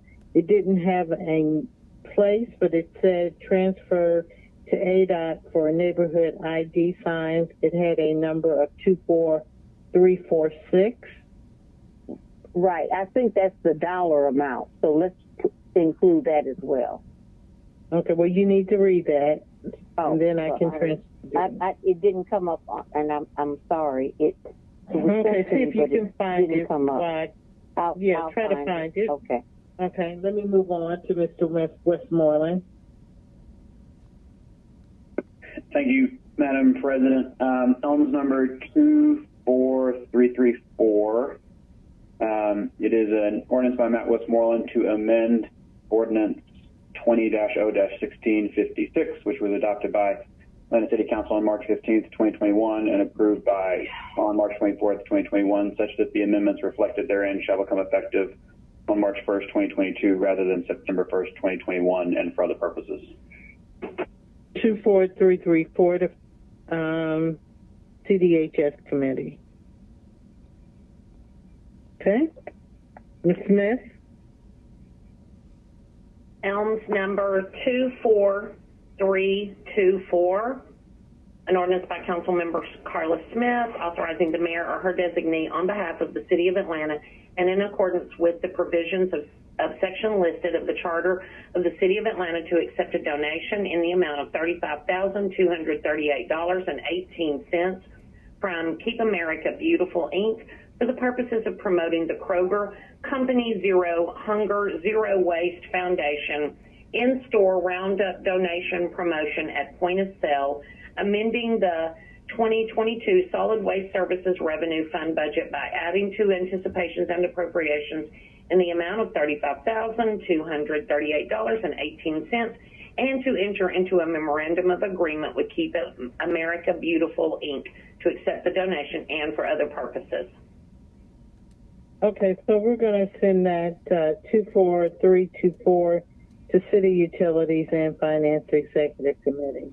Okay, Elms number 24325, an ordinance by Councilmember Carla Smith authorizing the mayor or her designee on behalf of the City of Atlanta and in accordance with the provisions of section listed of the Charter of the City of Atlanta to accept a grant in the amount of $1,020,000.00 from the Recycling Partnership, Inc., amending the 2021 intergovernmental grant fund budget by adding to anticipations and appropriations in the amount of $1,020,000.00 to enter into a grant agreement with the Recycling Partnership, Inc., and to accept the grant and for other purposes. 24325, City Utilities and Finance Executive Committee. Thank you. That's it for me. All right. Next is Ms. Shepherd. Thank you. An ordinance by Councilmember George Shepherd to ratify Mayor Keisha Lance Bottom's executive order declaring that the hazard pay policy applicable to frontline City of Atlanta employees working in areas necessary for the elimination or reduction of immediate threat to life, public health, or safety, and implemented pursuant to Ordinance 20-0-1781 shall end on July 1st, 2021 at 12 o'clock a.m., and that there shall be no hazard pay accrual to occur following June 30th, 2021 at 11:59 p.m. due to the availability of COVID-19 vaccines to frontline City of Atlanta employees and due to the City of Atlanta resumption of operation of services through the return of non-mission critical employees to the physical workplace and for other purposes. And what's the EMS number? Oh, I'm sorry, the EMS number is 24323. 24323 to Finance Executive Committee. Thank you. All right, Mr. Metzkite. Thank you, Madam President. I have one piece, and it is ELMS number 24335. 24335. It's an ordinance by Councilmember J.P. Mazzacite authorizing the Chief Financial Officer to amend the FY21 budget and trust fund by transferring appropriations from the Mayor's Office of Cultural Affairs operating budget and adding appropriations to the Chastain Arts Center Trust Fund budget in an amount not to exceed $110,000 $63,000.00 and authorizing the Chief Financial Officer to transfer the funds as listed herein and for other purposes. Okay, that's 24335 to Finance Executive Committee. Thank you. Thank you. Any other papers? Any other members? Ms. Winslow, did you find your paper? No. What we're going to do I'll amend it to add in, not amend it, but to add in the amount next week at the committee meeting. Okay. Okay. Well, do you want to? I have not referred the paper yet. Okay. I needed you to read the caption of the paper so that I could refer it for 24346. Okay, I read the one for Mosley Park and for Ashview Heights. Yes, those are done. Right, those are neighborhood identification signs. Okay, right. So the information. You're good? I'm good. The information they were sending was the dollar amount, but I'm just going to wait and put that in there at the committee meeting. All right. Because it was not in there was a blank in the legislation that they sent me. Okay. That I read. All right. It was blank. Okay. So we're good. Yes, ma'am.